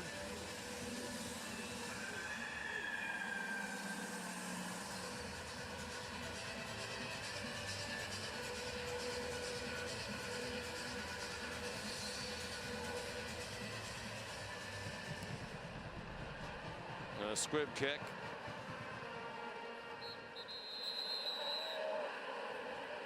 And there's still 1 second on the clock. Kick was handled by Solomon DeShields. Tuesday, the exclusive reveal of the first college football playoff top 25 rankings of the season. Reese, Greg. Yeah, we'll be there. And the guys will project a 12-team field of coaches' reactions, a live interview with the committee chairman, Michigan Athletic Director Ward Manuel. That's at 7 on ESPN and the app. There's nothing else going on Tuesday night, so I'm sure they'll get a huge audience. You'll watch for us, won't you? Certainly will watch. Wonderful. Reed takes the knee. Very interesting first half here. And for all of the talk about the defensive lines, pretty high scoring half, 20 points apiece. 255 yards of offense for South Carolina. That's almost a game's worth. 222 for A&M. The 6 penalties really hurt Mike Elko's team. Here's Molly. Coach, a penalty kept South Carolina's drive alive to tie the game. What's your message in the locker room about what it'll take to win this? Yeah, a lot of focus, a lot more composure. We got to stop committing penalties and give them yards. We got to tackle better. For your offense, a huge 4th down conversion for that score that led to that score. How have you seen that group battle through adversity? Yeah, I think we responded well. We obviously started slow. We were able to get this back in. It's going to be a 4-quarter game. We got to make some plays. What can you tell us about the status of Le'Veon Moss? He's out for the rest of the game. Thank you, Coach. Yep. Unfortunately, and perhaps beyond, given how that looked. Tied at 20 at the half. We'll send you to the Capital One halftime report after this message and a word from our ABC stations. This is the SEC on ABC. Saturday night football presented by Capital One from Williams-Brice Stadium in Columbia, South Carolina. Gamecocks on homecoming raced off to a 14-0 lead. Fell behind late in the half, and now we're tied at 20 as we head for the second half. Sean McDonough, Greg McElroy. That had to feel like a win to go into the half tied if you're Texas A&M. There were a lot of things that went wrong for them in that first half. Yeah, I mean, it was all Gamecocks early, and it could have spiraled out of control, but they kind of weathered the storm, and then they really answered. But a lot of self-inflicted mistakes. 6 penalties, 58 yards that led to South Carolina points, and so many different times they had Lenora Sellers in the backfield wrapped up with defenders all over them, and they couldn't finish. So if you're A&M, you got to feel pretty optimistic with your offense on the field to start the second half, given the missed opportunities in the first. Lenora Sellers had 11 carries for South Carolina, their quarterback. 7 of them were on scrambles when he was pressured and took off running. They pressured him, they just couldn't sack him, keep him in the pocket. A kickoff returned by Terry Bussey across the 20-yard line. Here's Molly McGrath. Well, Sean, South Carolina wide receiver Mazio Bennett left the game at the end of the first half after a hard hit by A&M corner B.J. Mays. And head coach Shane Beamer confirmed he is out for the game. He was frustrated it wasn't called for a penalty. He said when a guy gets hit near the head and can't walk off the field on his own, you should get a targeting or at least a face mask call. So he's going to send that to the league. He said he wants Lenora Sellers to continue to run the ball, but the biggest adjustments, he said, will be for his defense. He's harping, getting a turnover, forcing takeaways. On first down, Amari Daniels gets 6. He's taken over as the lead back. Demetrius Knight made the tackle. They're playing without Le'Veon Moss. Leg injury in the first half. He's not going to return.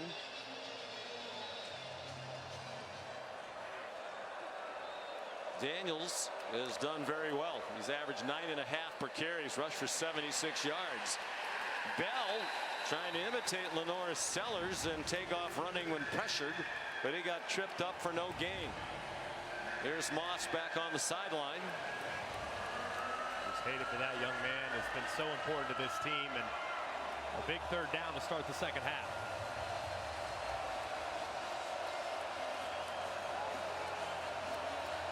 Third down and 4. A&M 2 out of 7 on third down tonight. This is shorter than what they've averaged on third down. Deep drop, and then Bell on target for a first down. Ja'Day Walker, who did not play in the first half because he was ejected for targeting in the second half last week against LSU. And it's a great job by Marcel Reed. Climbing in the pocket, you have great edge rushers for South Carolina who get pushed high. he steps up and delivers a throw for a conversion. That was good job moving up and threatening the line of scrimmage. Well, for all the talk coming in about these two outstanding defensive lines, and they are terrific, there has not been a sack in this game, in large part because of the elusiveness of these two redshirt freshman quarterbacks. Noah Thomas dropped for a loss. Judge Collier, the cornerback, dropped it for a loss of 2. Both these defenses have to feel decent about their personnel, but man, they had a lot of big plays given up in the run game in the first half. Let's see if they kind of secure the perimeter. Both A&M and South Carolina, a lot of big runs given up, which is out of character. A&M came in 10th in the nation, rushing for 221 per game. They're about on pace for that. They're up to 123 yards rushing right now.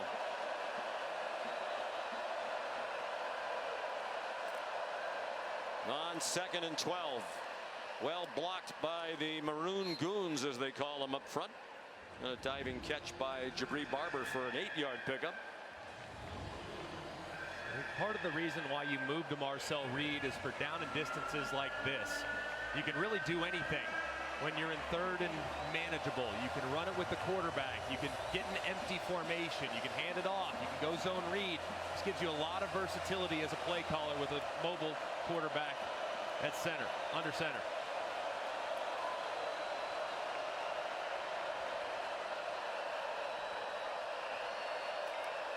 On 3rd down and 4. Low throw and an incomplete pass intended for Barber, with Nick Eamon-Wari in coverage. The junior from right here in the Columbia area out of Irmo High School. Off a huge performance last week. He had 2 interceptions against Oklahoma 2 weeks ago, but in their last game, one of which he returned for a touchdown. So Tyler White will punt.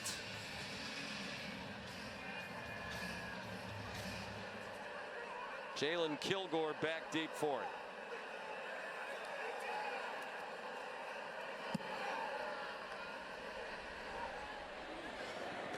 And a fair catch made by Kilgore. 42-yard punt. South Carolina on offense for the first time in the second half after this. Always a great scene here at Williams-Brice Stadium, home of the Gamecocks. Homecoming weekend here in Columbia. 20-20 the score. It was 14-0 early for South Carolina, but A&M survived that early blitz. First play of the second half on offense for South Carolina. Rocket Sanders gets a first down. And an 11-yard run and more damage outside. That's been a big problem for the Texas A&M defense, which Greg came into tonight having held 5 of their last 6 opponents to 100 yards rushing or fewer. And the Gamecocks had 169 in the first half. Yeah, I think what's probably most troubling is just how much has been out to the outside, kind of taken their great defensive line out of the game plan. And this was a problem in the first half as well. They get near Sellers.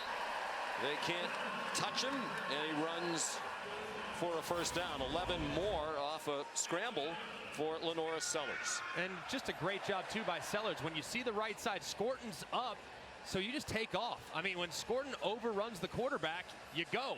And there's plenty of room right there. When the rush lanes are not held and the integrity isn't good, quarterback taking off can hurt you bad. Scorton projects as a top 10 pick in the NFL by Mel Kiper. He has not been much of a factor tonight. It looks like a lot of times they've taken themselves out of plays.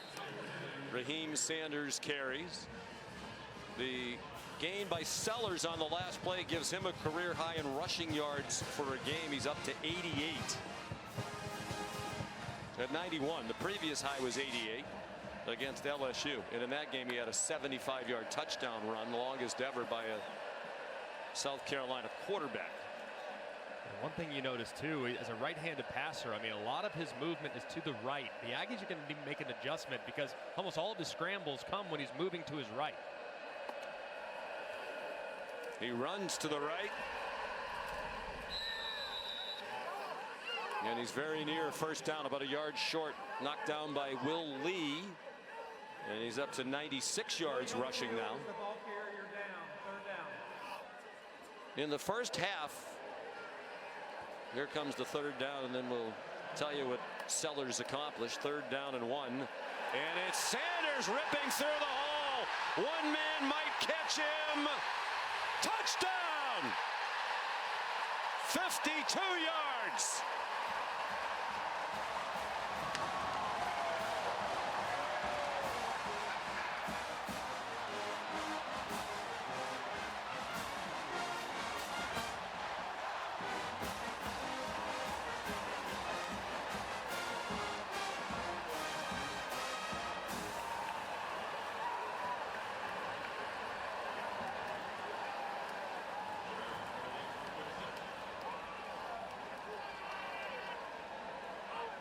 Raheem Sanders puts South Carolina back on top, and the Alex Herrera extra point makes it 27-20.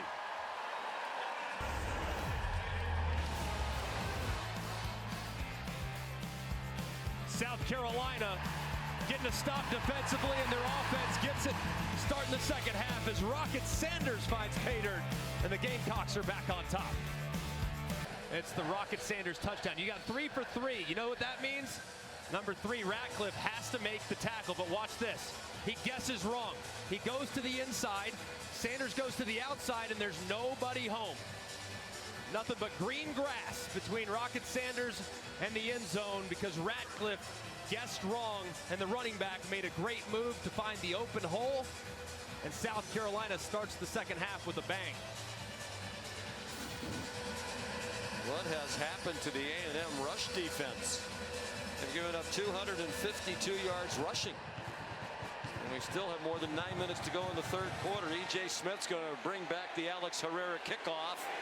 He got upended as he approached the 20-yard line. So Sanders, bothered by a bum ankle lately, has been ineffective the bye week. Coach Beamer said did him a lot of good. He was explosive on the practice field this week. And he's rushed for 123 yards. That touchdown, his second longest rush of the season. The previous long was 66 against LSU. That was the game in which he injured his ankle. He looks faster, though. I mean, even on some of the shorter runs, he just has a little more burst tonight. Here's Amari Daniels. 7 lead changes in this game. The 252 allowed by A&M on the ground tonight is the most they've given up since 2022 in a game at Auburn. Big difference from a week ago when I think they gave up like 24 yards rushing to LSU on 23 carries. Very different approach tonight, and South Carolina, man, they've answered the challenge. Reed throws it a little bit too long for Noah Thomas, with O'Donnell Fortune in coverage.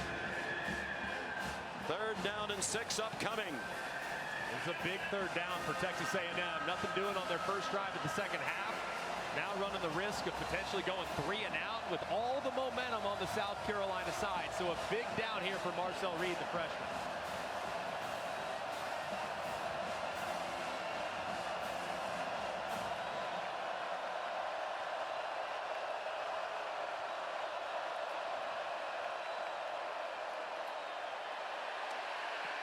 He got it off short. That'll be very close to a first down. Cyrus Allen went lunging toward the pylon, and he's short by just a little bit, as we will see from the progressive pylon camera. And the ball brings him back just ever so slightly. It looks like great effort. Great effort. The thigh down before the ball was extended, though, and one that they probably need to take a peek at either way. Aggressive pylon cam. Where is the ball? Extended, knees down right there. Knees down, which is why it was spotted well. Then a very quiet night in the replay booth. I don't want to jinx it. Ken Switzer is the replay official. Has had a quiet night. So has Bill Lamonier. But Bill, what say you? Well, I appreciate it, guys. I don't mind a little bit night off. Yeah, you look like you're having a nice bagel there during the half. It was good. He's got his shin down, so that ball is short right at this point here. Right. So the call on the field is correct and should be the way it is. Yes, it is. They got it right. And now the decision to make for Mike Elko on 4th down and less than a yard. I think you go for it. I mean, the offensive line, the way they've been just pounding away, the only time they really got stopped short was on a QB sneak by their 180-pound quarterback. So I think just pound away at Clayton White's defense. Well, they were stopped early in their own territory. Amari Daniels, the running back. No Le'Veon Moss.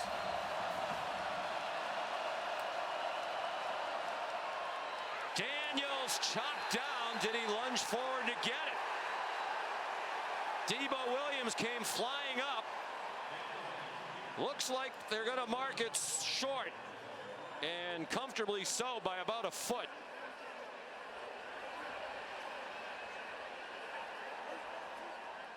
They did. They stopped them on downs again.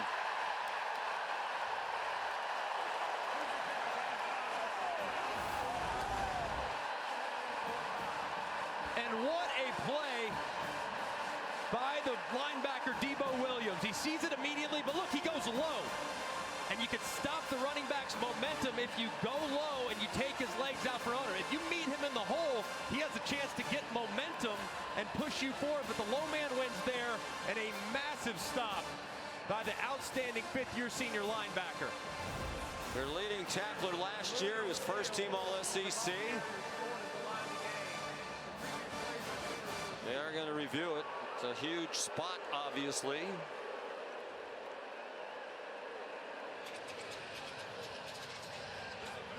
Man, that is so hard to meet the running back in the hole like that, too. I mean, he timed it perfectly, and the execution to go low and take him out was an incredible I think some of us old-timers just don't like that short yardage formation. You know, when you need a foot and the quarterback's in the gun and the running back's way off the line of scrimmage like that.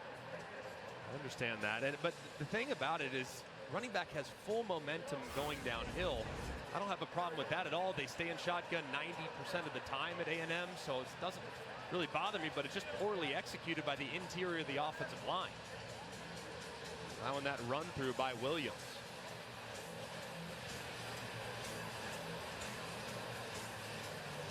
Well, from that, it looks like he wound up, at least his helmet did, beyond that yellow line, but where was the ball? The first 4th down miss was A&M on the South Carolina 34. They didn't get it, and South Carolina used the short field to score a touchdown. Again, no Le'Veon Moss in that short yardage situation. Yeah, it's very hard to overturn those spots. They marked it just across the 31-yard line.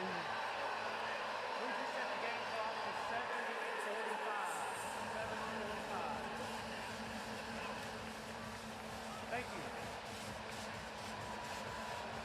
So Debo Williams, 5th-year senior. We talked about the veterans. Not highly recruited coming out of high school in Delaware. Matter of fact, he was going to the University of Delaware. But COVID canceled the season. He never played a game there. Wound up transferring here, and he's been a stud for this South Carolina defense. And finally they get to Sellers, but they can't get him down. And he throws out of bounds. Boy, he is so strong, but even still, it looked for sure like it was going to be the first sack of the night. And I just don't know how he escaped from this. Sanford's off the left. Looked like it took a second even for Sellers to figure it out. Kind of wheels him around and throws him, thinking he's throwing him to the ground, but Sellers too strong. I mean, how many missed sacks tonight for the Aggies? Should have been a 9-yard loss and one that would have taken him out of field goal range. Now Sanders weaves down to the 25-yard line. They're in field goal range. Damian Sanford, who whiffed on the last play, had help there from Albert Regis. Third down and 4. More than midway through the third quarter.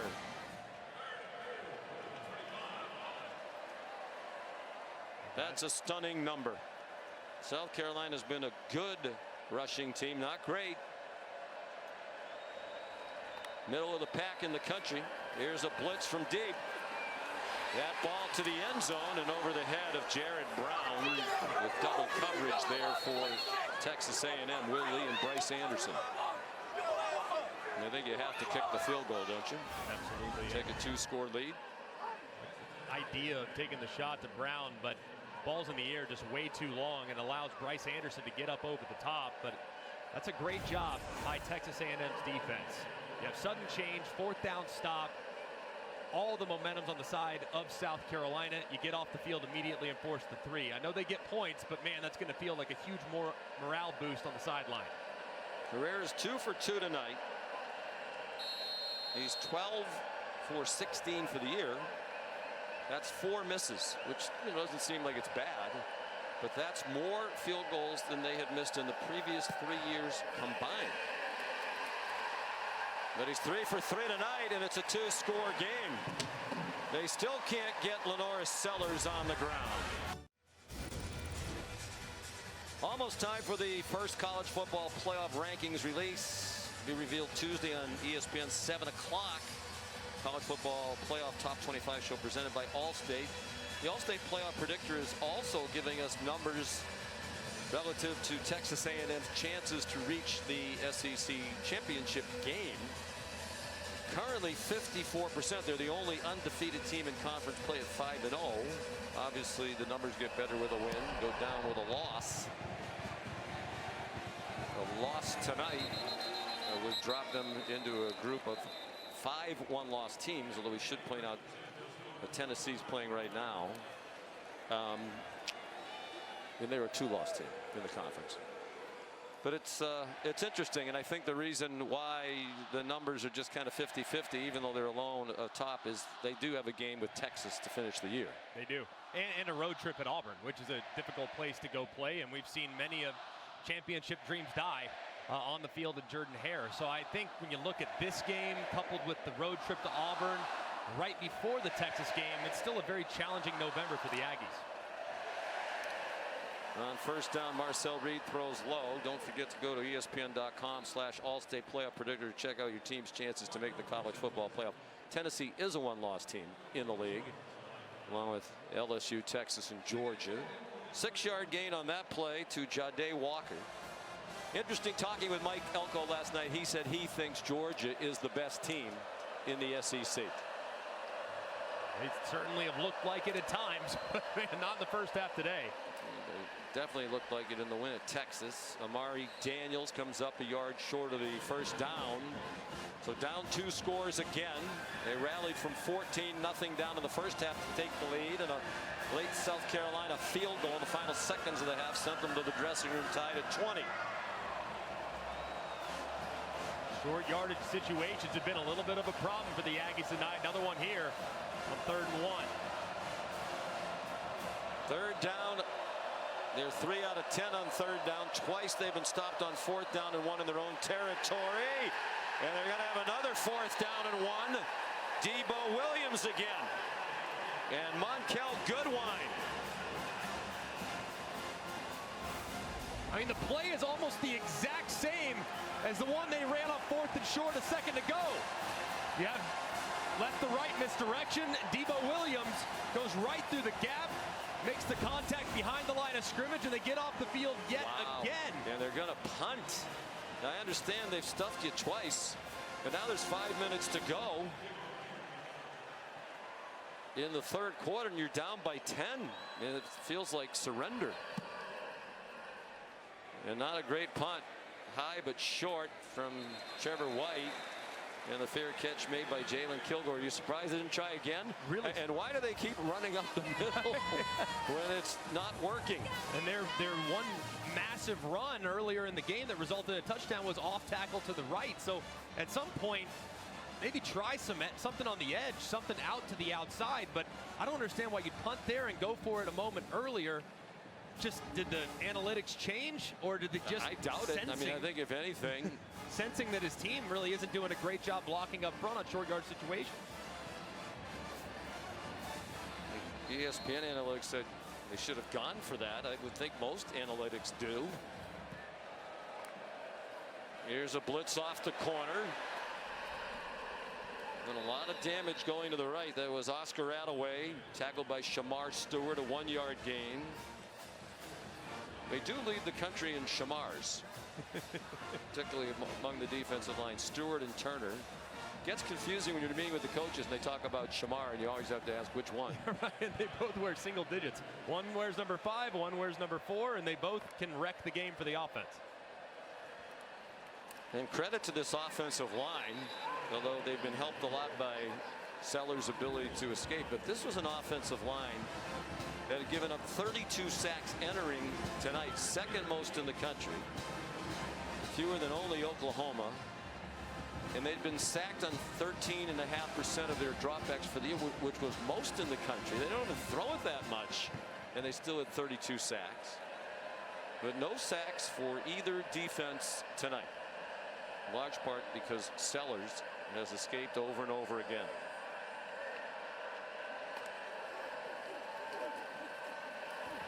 They kept him in the pocket. That time there's a flag thrown in the secondary. Jared Brown, the intended receiver, and he is woofing at Will Lee, who's giving it back to him.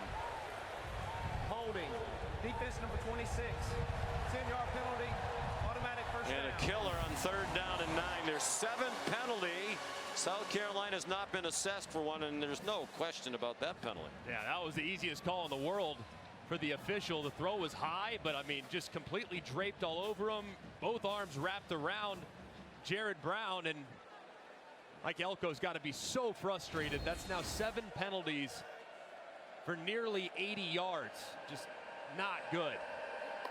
It's the 4th South Carolina first down by penalty. Attaway banged down at the 46. 4-yard gain. Damian Sanford, sophomore from Katy, Texas, in on the stop. This defense needs to answer the challenge here. I mean, this is your superstar group. You got a young quarterback, down 10.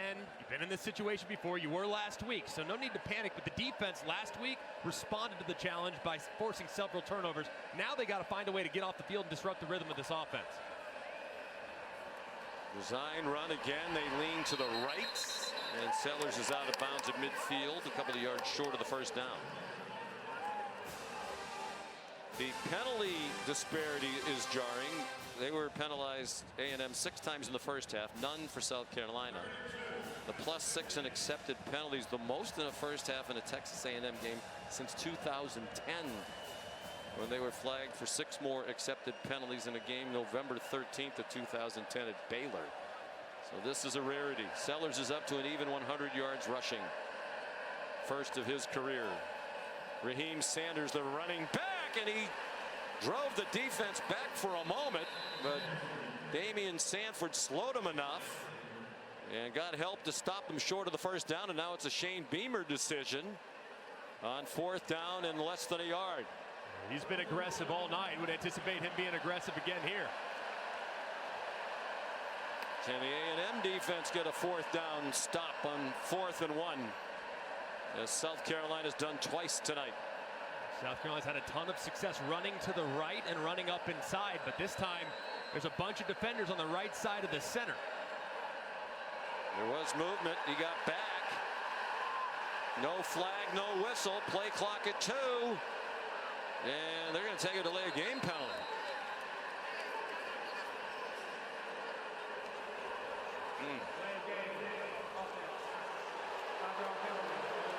Crowd's booing. It's the first South Carolina penalty of the night.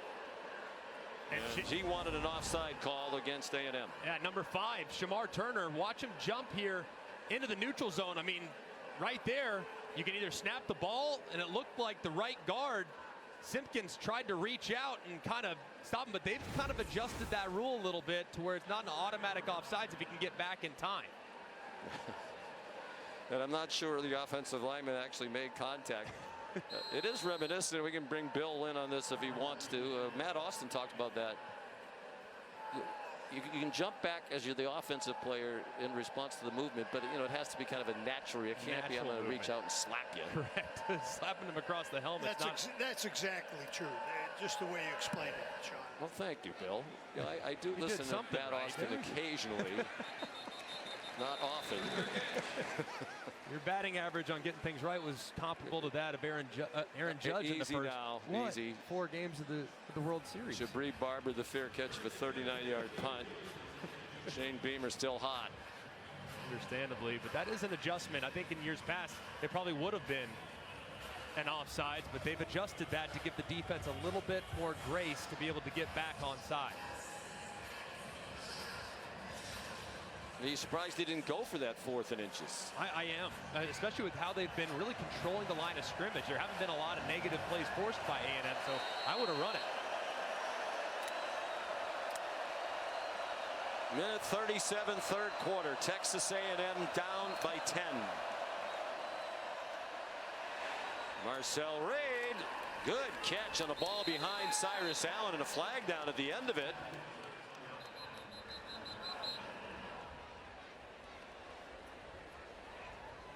Thirteen-yard completion to Allen, a transfer from Louisiana Tech. Personal foul, face mask, number 20 defense. 15-yard penalty from the end of the run, automatic first down.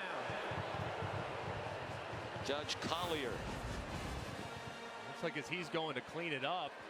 I think they got the wrong guy. It's Nick Eamon-Wari.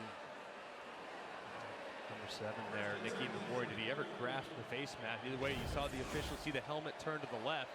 So it was a judge wrongly accused. Look at that. That's multiple judge references in a couple moments. We're not going back to the baseball. There's Reed on the run. Boy, he is impressive. So poised. Jabri Barber, another catch. 16-yard gain. And just watch how effortless this move in the pocket is. I mean, it's great pass rush. You know your tackles are going to have their hands full all night, so you can make them right by stepping up and then evading. A great job there. 6 catches for Barber. Not much there for Amari Daniels, tripped up at the line of scrimmage as we go under a minute to go. It was Judge Collier who made the tackle, the sophomore corner. Just watch Marcel Reed, man. Just his comfort level moving in the pocket. It never feels like he's going to panic. Things aren't moving too fast for him. I mean, he's just so in control. He's very decisive and has really an advanced feel for a guy that young. Connor Wigman was the starter at the beginning of the year. He suffered a shoulder injury in game 2. Reed started the next 3. They won them all. Wigman return was excellent against Missouri, but really had a tough time last week against LSU. Daniels chased out by Demetrius tonight. Reed came in and led them back to victory. Mike Elko told us last night, Reed is clearly the quarterback. This isn't, let's see how it goes, and maybe Wigman comes back next week. Although, as Mike said last night, if you told me last week sitting in the meeting room that Marcel Reed 1 week later would be clearly the starting quarterback, he said I would have said the same thing about Wigman in the meeting a week ago. Things can change. End of the third quarter, 10-point lead for South Carolina. Our coverage on ABC will return after this message and a word from our ABC stations. Coach, what do you need to see from Marcel Reed on this third down? Yeah, we got to convert this third down. We've had a horrible time converting third downs. We got to get this one. We got to go get a touchdown and get us back in this game. What went into the decision to punt on 4th and 1 with just under 5 minutes left? Our inability to get a half a yard on multiple occasions. All right, thanks, Coach. Thanks. Here is 3rd down and 2. Could be 4-down territory, although a field goal would make it a 1-score game. And Bond has already made a couple from 50 plus. They didn't run it up the middle this time, and Marcel Reed gets the first down. They tried something different in that short yardage situation after going 3 for their previous 11 on 3rd down. Yeah, and just a little bit of misdirection here too. They have the back Smith going across, handling the edge because of the speed, and Marcel Reed's able to slide to the outside and fall forward for a nice conversion. They need to continue to work outside because up the middle they have not had a lot of success.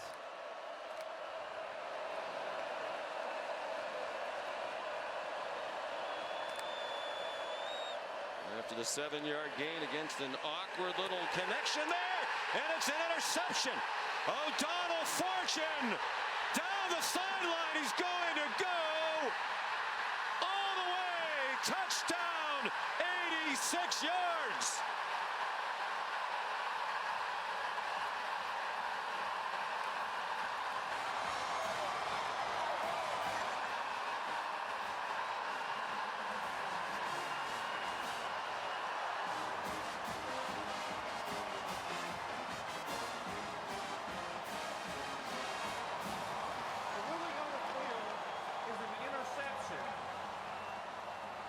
And the intercepting player stepping out of bounds at the 16-yard line. First down, South Carolina. And that's at his own 16-yard line.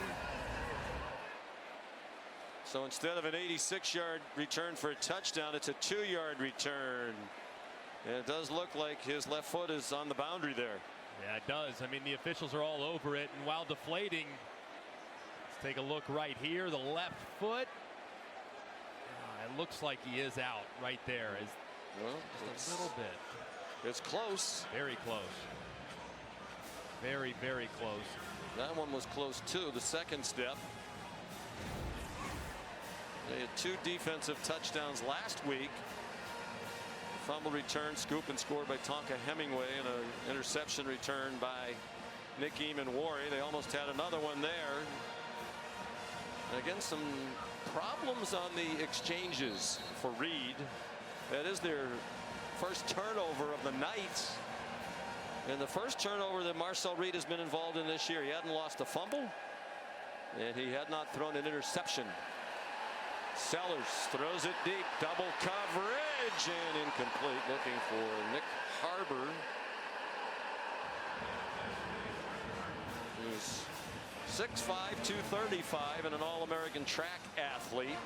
Crazy that he can run as fast as he does. Run a 10-1-100 meters at 235 pounds. Yeah, I mean, you know where he's at all the time when he's on the field, because there's not a single guy out there that's as fast as him. So A&M did a good job of staying disciplined, staying over the top, and not allowing Harbor to get a nice, easy jump ball. They had 2 guys on him. Only the 3rd pass attempt in this half for South Carolina. They've all been incomplete for Lenoris Sellers. Here's an A&M blitz. They hit him after the throw. It's still caught by Joshua Simon across midfield and finally ridden out of bounds. Trey Jones III made the tackle, but it wasn't easy. And this is a great job by Lenoris Sellers anticipating this throw. And how about Simon batting it up to himself, reeling it in with lots of room out in front. That ball was thrown pretty high. That ball was thrown pretty hard.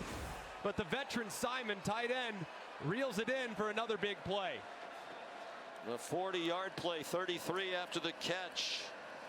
Sanders wrestled down behind the line of scrimmage by Cassius Howell. A transfer from Bowling Green. He's had a nice year. 1-yard loss. South Carolina up by 10 with the ball. 4th quarter, will not be in a big hurry to snap the ball, you would think. Not at this point, but it's imperative for A&M. Probably not going to be enough possessions to make it a 3-score deficit to come back. So you got to hold them to at least 3 or hopefully 0 here if you're the Aggies. Lenoris Sellers given time off the receiver's hands and up in the air perilously. Trying to get it to Harbor, who is still developing as a wide receiver. He looked like a track athlete on that one. Yeah, he did. Might have felt that presence on the inside. But that's one you got to reel in if you're 6'5", 235 pounds. Spoken like a true quarterback. Fired one right at the guy's head. 3 out of 10 on 3rd down. It's a screen, and I think he did that intentionally. You could tell that was going to get blown up. Threw it in the general direction of Gage Larvadan. 4th down. I think he did. That was a pretty good decision there by Lenoris Sellers, because it looked like number 1, Bryce Anderson, was going to take off and maybe pick that thing off if he tried to throw it accurately to Larvadan. At this juncture, just don't make a huge mistake. How their defense has been playing, it's just ball control, smart decisions, punt, play the field position game as you try to nurse this lead. A&M has not scored here in the second half. Flag down as Kai Kroger punts. And they can't rescue it at the goal line, but there is a flag down.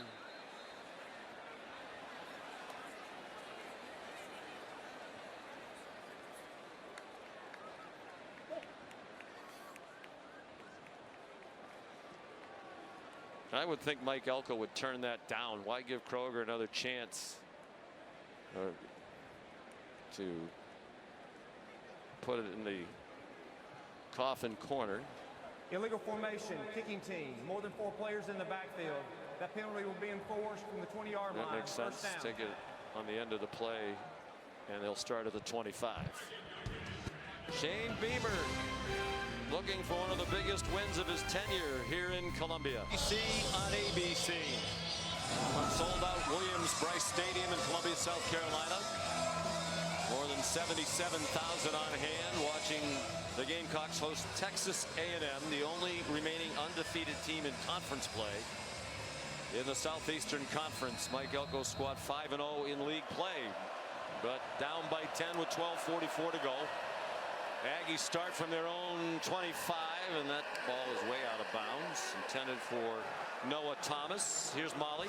Yeah, South Carolina edge Dylan Stewart was very vocal on the sideline, telling his D linemen they can't block us. They have nothing going up the middle, so we need to be ready for them to keep going outside, but they cannot block us. He wants them to lock up the edges and take away A&M's confidence once and for all, guys. I think the most stunning thing in this entire game is no sacks on either team. Marcel Reed gets 4. Kyle Kennard made the tackle. An overflow crowd here tonight, 80,298. It's almost 3,000 more than capacity. Critical 3rd and 6 here for Colin Klein, the offensive coordinator. If I'm him, I'm doing whatever I have to do to find a matchup for Jabri Barber. He's here in the slot. That's the guy I'm going after. He's the most reliable slot receiver with great quickness. 12 minutes to go. Marcel Reed got rid of it. Was he down? He managed to throw it forward. Looked like his knee might have been down. Either way, it's going to be 4th down, and they're going to punt. TJ Sanders got to Reed. And how about this rush by TJ Sanders, just right between the left guard Shanahan, who's in starting tonight for the injured Chase Basantis, and Bayou, the center. He just splits them, drops Reed, and he does get rid of it before that knee hits the ground. But a great rush there by a very underrated tackle. And Clayton White was quick to point that out yesterday. He said, you know, one of the reasons Stewart and Kennard came into this game with the sack numbers, the tackle for loss numbers, those guys in the middle are terrific. And if you double team the ends, these guys in the middle, including TJ Sanders, are going to cause some serious problems. Part of a 3-man rotation in the middle with Boogie Huntley and Tonka Hemingway. The punt by Tyler White is a 50-yarder. Yeah, I think those defensive tackles really for both teams, very underrated, underappreciated, but especially in South Carolina. Plus, they played a ton of football. I mean, Sanders, Hemingway, and Huntley, but 5th-year senior, 4th-year junior. I mean, these guys have been around for a long time. They're grown men, and they're playing like it tonight.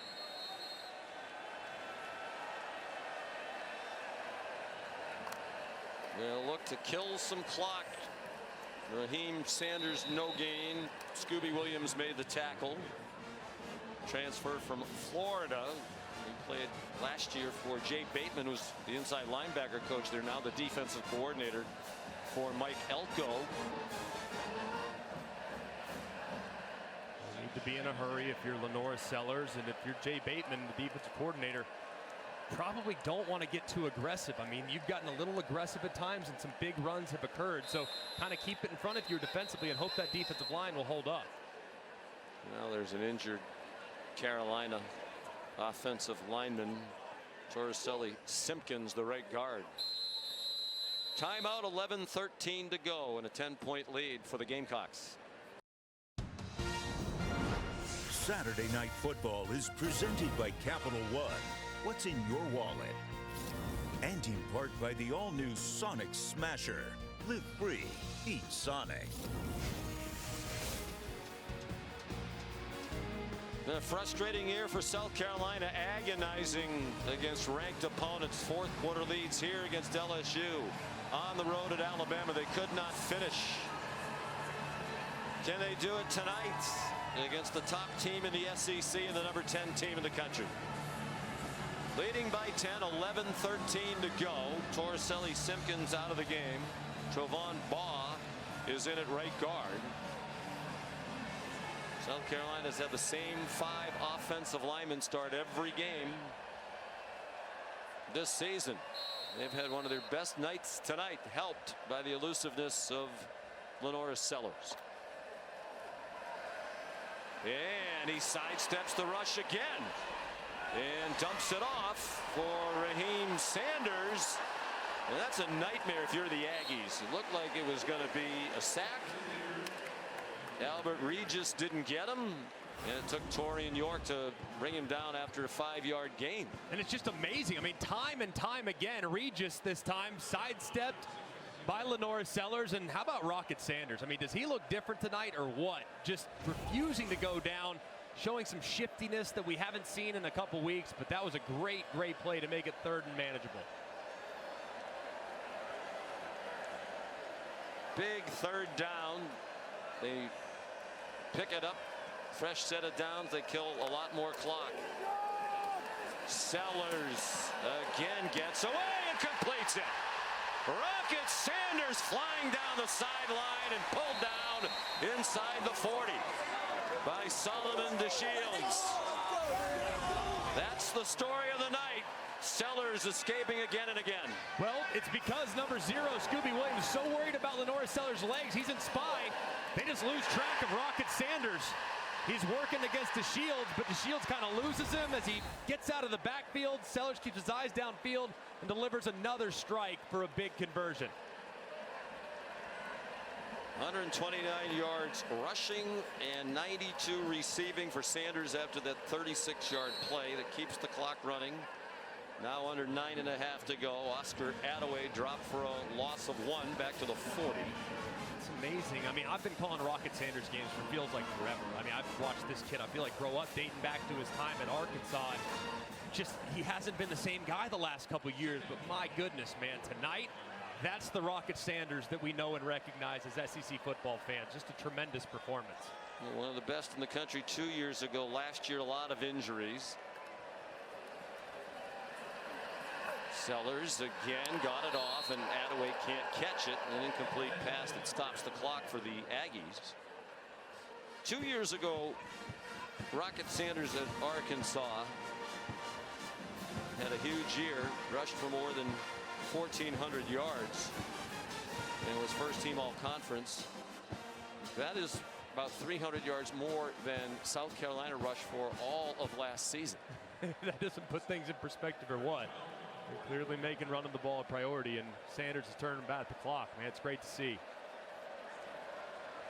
He ran for 1443 for the Hogs 2 years ago. The Gamecocks last year rushed for 1,021. Sellers too high, and another clock stopper. Gage Larvadan, the transfer from Miami, Ohio, where he was their leading receiver last year, couldn't take that in. It's got to be frustrating for Dow Loggins, the offensive coordinator, and Shane Beamer. You call 2 pretty high percentage passes. You call a screen, and then you call a little underneath route that's 3 or 4 yards downfield. Both wind up incomplete, and that costs you 80 seconds worth of clock potentially. There's Kai Kroger to punt. His 4th. Oh, it's muffed, but Jabri Barber got back on it.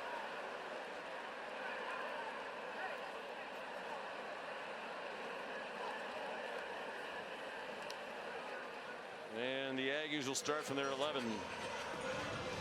The SEC on ABC next Saturday starts at noon. Florida against number 6 Texas. Florida playing better as the year goes along. They gave Georgia a scare today. Georgia will be in Oxford to take on Ole Miss, which was terrific today at Arkansas. That's at 3:30, and then Saturday Night Football presented by Capital One is Alabama and LSU at 7:30. All 3 games on the ESPN app. You can watch anywhere. Texas, Alabama, LSU all in bye weeks. Ole Miss won 63-31 today. Jackson Dart at 5:15 passing. Noah Thomas the catch out of bounds close to the first down. I know we're not even to the midway point here of the fourth quarter, but it really feels like it could, with how South Carolina could run the football and how Lenora Sellers has played, feels like A&M almost has to get points on this drive. And they're picking up the tempo here. Marcel Reed. These 2 quarterbacks are so elusive. They just have a great feel of where to go. He runs for 11 when it looked like we might finally have the first sack of the night by either team. It's like the quarterbacks saw the bulletin board material intended for the defensive line, so they're making them pay. Reed out wide. Noah Thomas trying to break a tackle. Lunges out across the 46. So Donald Fortune made the stop. I'm calling Klein. I'm keeping this tempo. I mean, Reed looks comfortable, bouncing back nicely from the interception, the bad decision he made earlier. Keep with this tempo. Colin Klein calling the plays, the pump fake, and then open was Thomas. They didn't connect.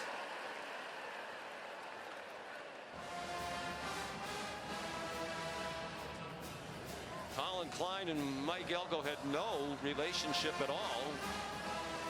Mike Elko said he just kept track of offensive coordinators we thought were very productive. Did his research. They met in Denver where Klein was recruiting. And Colin Klein said, I knew after a very short period of time I wanted to work for Mike Elko. Over the middle, nice catch, run after the catch. Barber first down inside the 40. Stopped by Demetrius Knight, but it's a 16-yard gain. And the Aggies are on the move, and they're doing it quickly. Yeah, if I'm Reed, I'm looking in Barber's direction again. He's a little bit slow to get up, but he's hot right now. Reed stepped up in the pocket, and finally a sack. The first of the night for either team from Dylan Stewart. And watch this hesitation by Stewart. He fakes like he's going to twist underneath the defensive tackle, which gets the left tackle, Zune, to kind of step inside just a little bit, and then boom, he beats him with speed right around the edge. He almost strips the football, too, as he hits Marcel Reed with that right arm trying to dislodge it. No, it's a loss of 5. Trying to bounce outside, unsuccessful to E.J. Smith. Tackled by Demetrius White. Bill Lamagna did not think there should have been a penalty when Reed got hit in the head. They're on the 42. You'd say probably not at field goal range, but Bonds made a couple from 50 plus with plenty of room to spare. 6 minutes to go. 4 out of 13 on third down, the Aggies.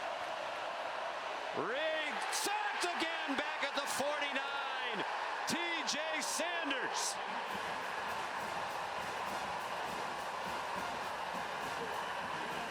And Mike Elko looks like he's sending the punt team on. They do have to get 21 yards for a first down now. And how about the rush by T.J. Sanders? Consecutive drives now where he's just completely killed it. This time working against number 75, Cam Dewberry. Remember, A&M's without their starting left guard, Chase Basantis, tonight. Shanahan started, struggled, put Dewberry in, and he makes a big play. So they're going to punt as we approach 5 minutes to go. Tyler White and a fair catch by Kilgore. Well, 2 weeks ago in Oklahoma, the Gamecocks had 9 sacks from 9 different players. Look at this score. Louisville up 33-14. Final 4 minutes in the fourth quarter at Clemson over on ESPN. Back to Sean, Greg, and Molly. And Kevin, they just put that score, and it's still up on the big screen here to our left, and the fans cheered. They like it whenever Clemson loses. Huge in-state rivalry, obviously. Joshua Simon on first down got blasted after he reached the 35 for a 20-yard pickup. You know, Nick Saban made the point on game day this morning about Clemson. They've won every game since they lost to Georgia, but I think every team they played had a losing record, or has a losing record. So 500 or worse. Virginia's their best win. They were 4-4 entering today. So, yeah, it may be a little smoke and mirrors involving Clemson. It's going to be a battle in a couple weeks, that's for sure. This South Carolina team, man, looks like their best football's approaching very quickly. If they win tonight, they'll match their win total of all of last year when they finished 5-7. What a run by Sanders. Tough run for 9. Aggies desperately need a stop. They can't get it. 138 now for Sanders on 17 carries, including a 52-yard touchdown run. Well, let's turn back the clock for the star running back, Rocket Sanders.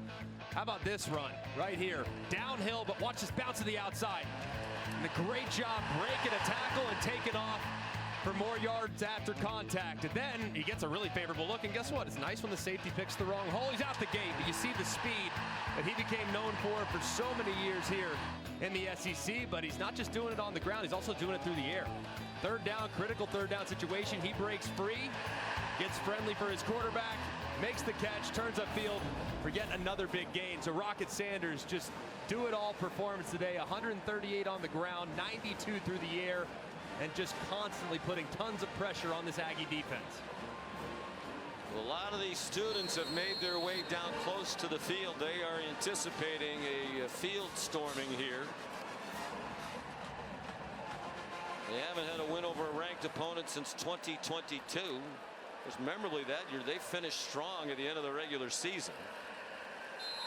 They beat Tennessee and Clemson in back-to-back weeks. Tennessee came here number 5 and rolling, and South Carolina handled them. They're still filing down toward the field. Raheem Sanders, the ball carrier on the last play. 4 minutes to go. This feels like years in the making. The frustrations of this season, LSU game, really giving it away, making so many critical mistakes against Alabama that led to them coming up just a couple points short. This one feels like they've exercised a lot of demons for Shane Beamer. A&M completely selling out on the run, as you would expect. Albert Regis first there for the Aggie defense. Loss of 2. Timeout, Texas A&M. Final second half, 30-second timeout. Against LSU, Shane Beamer's team got off to a 17-0 lead. Lenore Sellers got hurt. They were down by 3 late. Alex Herrera missed a 49-yard field goal at the end of regulation. At Alabama, down by 2. They couldn't get the 2-point conversion. They recovered the onside kick, but then an interception effectively ended the game.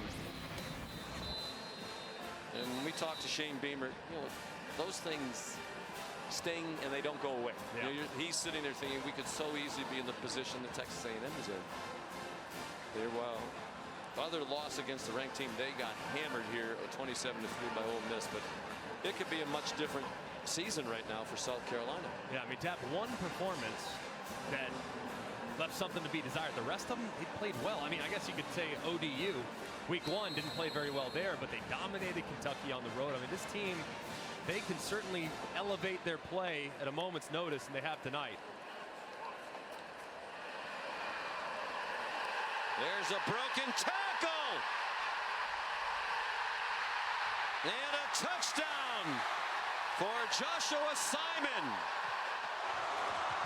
57 yards, a night of big plays for South Carolina.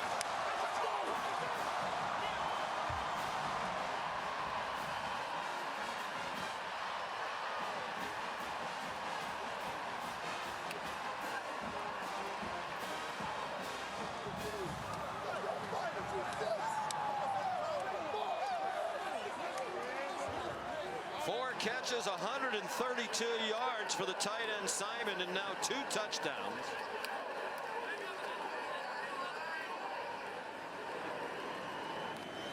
And Herrera adds the extra point.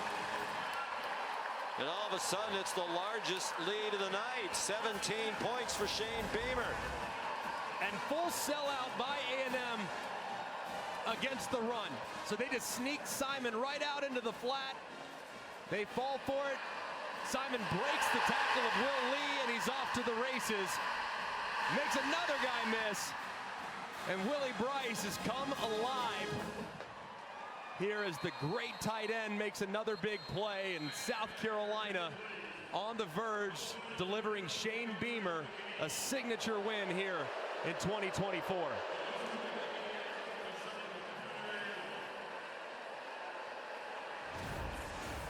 It'll be his 4th win against a ranked opponent to get him to 4-14. It'll end a 9-game losing streak to ranked opponents. And this homecoming crowd is loving every minute of it. And the defense rose to the occasion in the second half. A&M has not scored here in the second half. It was tied at 20 at the break. And Mike Elko looks like he's in disbelief.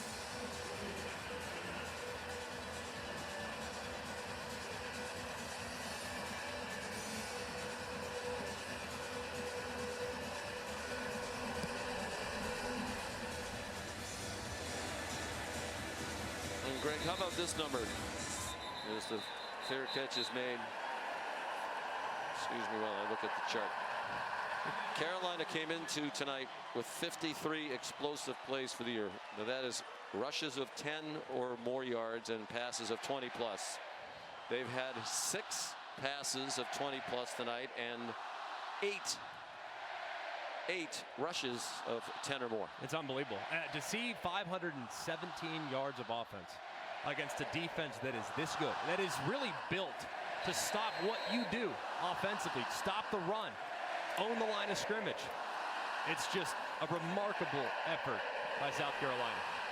And now Reed stripped to the ball. And South Carolina has it. Kyle Kennard has the ball.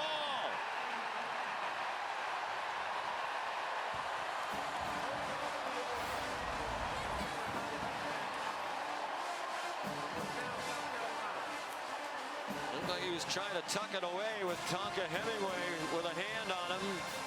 It took them a long time to get to Reed. You almost wonder if that's a pass. Yeah, I think the hand might have been moving forward. They'll get him for an intentional grounding, but let's bring in Bill Lamagna. I see the defender on his grab pulling the hand down. So you think it's a fumble? I don't have that as a pass. I've got a fumble. Wow. Is the tuck rule still a thing? We like the tuck rule in New England.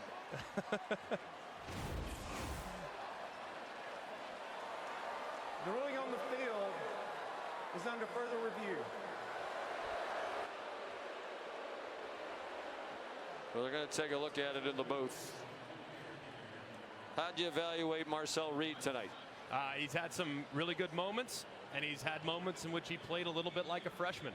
The interception was a backbreaker when he just wasn't on the same page with his wide receiver, had a bad decision, really only a handful of bad decisions made by him, but they had moments where they couldn't execute simple handoffs. They put the ball on the deck. So he's going to have some growing pains. He's got a very bright future, but there have been really highs and there have been really low lows tonight, and that's emblematic of freshman football.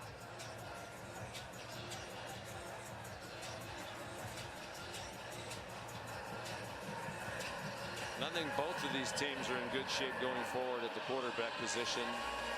Coach has talked about how Lenoris Sellers has improved as the season's gone on, and you can really see it. Maybe it's because he shed the glasses. Right. You know, he said when we talked the other day, he's been trying contacts. Further review, the ruling on the field stands. First down.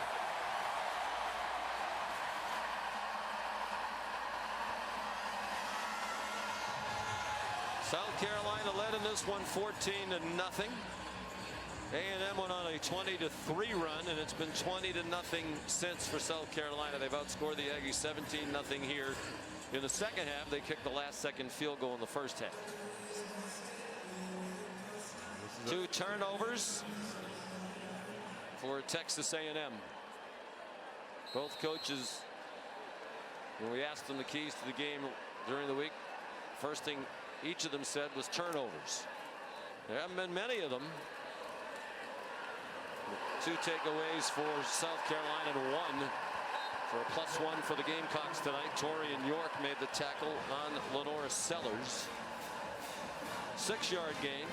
Well, this performance for Texas A&M is just so gut-wrenching.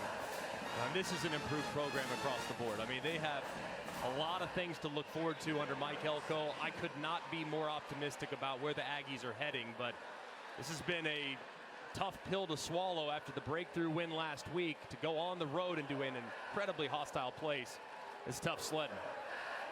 Mike Elko knew it was going to be tough, but I thought once they survived that onslaught at the beginning of the game, they were in good shape. Here's a bounce outside. Sanders puts the punctuation on his best performance as a Gamecock.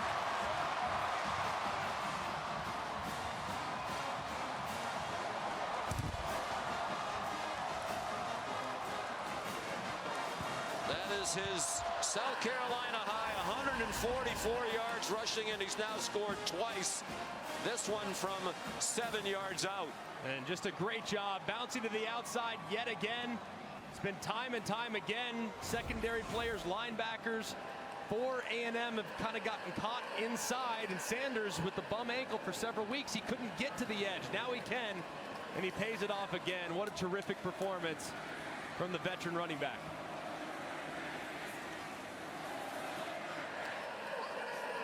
.144 rushing. They've had 2 100-yard rushers tonight. Sellers 106, a career high, and 92 yards receiving for Sanders. That's no surprise. He was a very good receiver when he was at Arkansas. 5 catches for him tonight. By far the most points A&M's given up. The previous high was 24 in a win at Mississippi State 2 weeks ago. 44 now for South Carolina after the Alex Herrera extra point. So there are no more undefeated teams in conference play. We still have the 5-0 up there, but ESPN is projecting that South Carolina will be the winner. Timely. Yeah. We don't need John King at a map to tell us. We don't need break down any counties. This one for the Aggies is going in the L column, and there will be 5 one-loss teams in the SEC. Tennessee's leading by 10 now against Kentucky. Frank Beamer, the very proud dad, here to share in one of the biggest wins of his son's 4-year tenure. Just what a response. I mean, once A&M climbed their way back into the lead, really felt like this was going to slip away yet again. And man, they just said enough. Flipped it on its head, secured momentum, and haven't looked back. So Steve Fink does a great job running the sports information department here at South Carolina.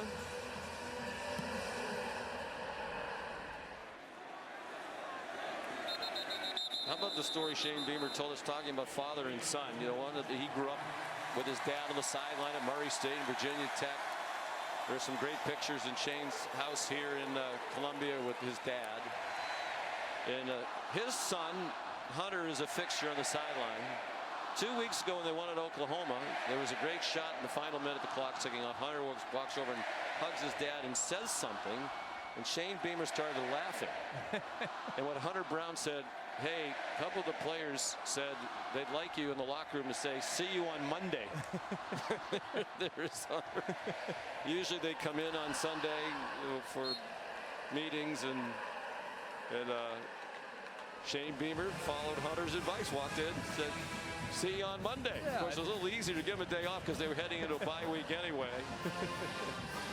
But there's a lot of flashbacks for Shane and Frank when they see Hunter on that sideline.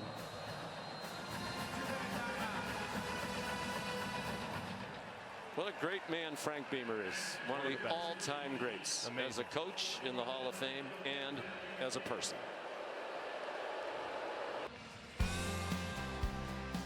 '47-year-old Shane Beamer in his 4th year here at South Carolina, celebrating one of the biggest wins of his tenure with his son Hunter and his wife Emily, the parents of 3. They have 2 daughters. This one feels like one that might change the trajectory and the momentum of this program after some excruciating losses earlier this year, and an important year. You know, he won 8 games in his 2nd year, had those wins against Tennessee and Clemson to finish. Everybody thought, wow, this is an upward trajectory. And then last year, a very disappointing 5-7. But it does feel like they're trending in the right direction. I mean, I completely agree with you. They're not a team that you want to face down the stretch. I mean, if you're Missouri, if you're Clemson, this team is going to be a massive problem because Lenore Sellers is improving. They're getting healthier at certain spots, and I think there's a lot to be excited about if you're a Gamecock fan.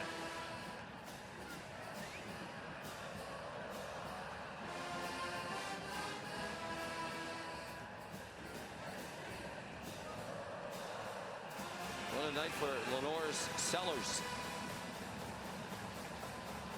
Passed for 244 and 2 touchdowns, and ran for a career high 106.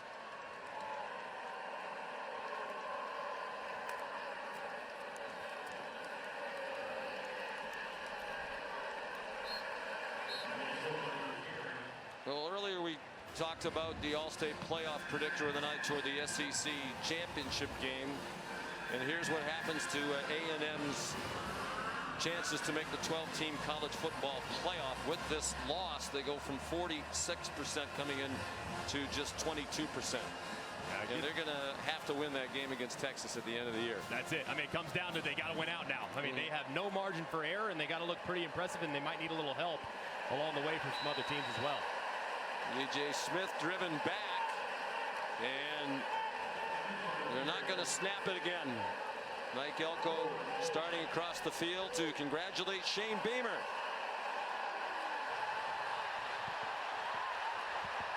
And here they come.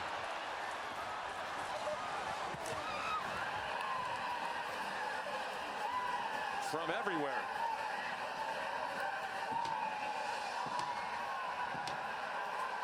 .4 win against the number 10 team in the country. There's Molly with Shane. Coach, you had 4th quarter leads against Alabama and LSU. You let it slip through your fingers. Why was tonight different? Because we got a unbelievably special group of guys. I'm so happy for our players. We got so many guys that went through a disappointing season last year, but came back this year with high expectations. I love coaching these kids. I thank God every day that I get to coach this group. They're so much fun to be around. They work. All we talked about at halftime was finish. We got it. It's a 4-quarter war. It's tied up at the half. We got to go finish. And what do we outscore? 24-0 in the second half. And it says so much about our team. Sorry, he's wanted a field storming for a while now. It says so much about our team. Like, that's a heck of a team. And I got so much respect for them and the way they play the game. And all the talk this week was about how physical they are. And they are. We're pretty damn physical, too. And we showed that tonight. To run the ball like we did. I mean, just, there's no better environment in college football. I mean, look at this. So many explosive plays for your offense. How are they able to find so much success against what everyone called such a physical A&M defensive front? Yeah, just work. We've practiced so much better the last couple of weeks, especially offensively.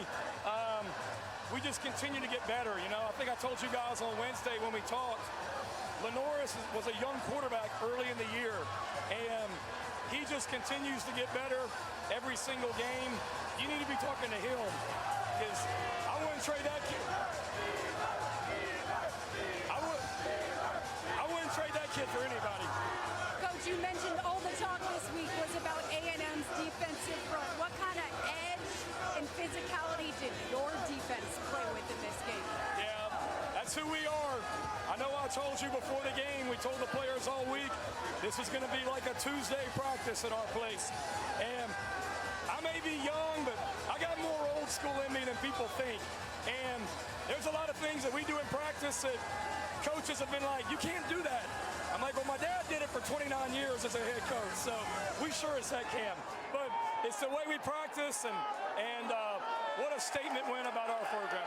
Coach, you told us they remember November. How is this team only getting started? We just continue to get better.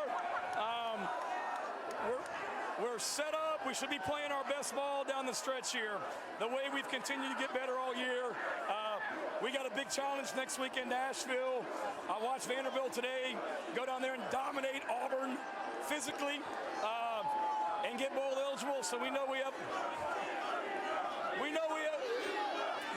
a big challenge, but we'll be right back to work tomorrow.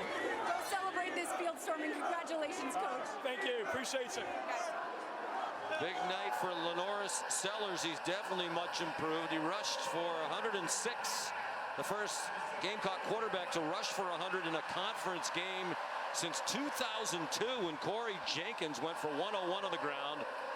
September of 2002 in a loss 13-7 to number 9 Georgia. And Raheem Sanders rushed for 144, 92 receiving. First Gamecock with 100 rushing, 90 receiving a game since Ryan Brewer in 2001 in the Outback Bowl against Ohio State. Final score here in Columbia, South Carolina. The Gamecocks 44, the Texas A&M Aggies 20.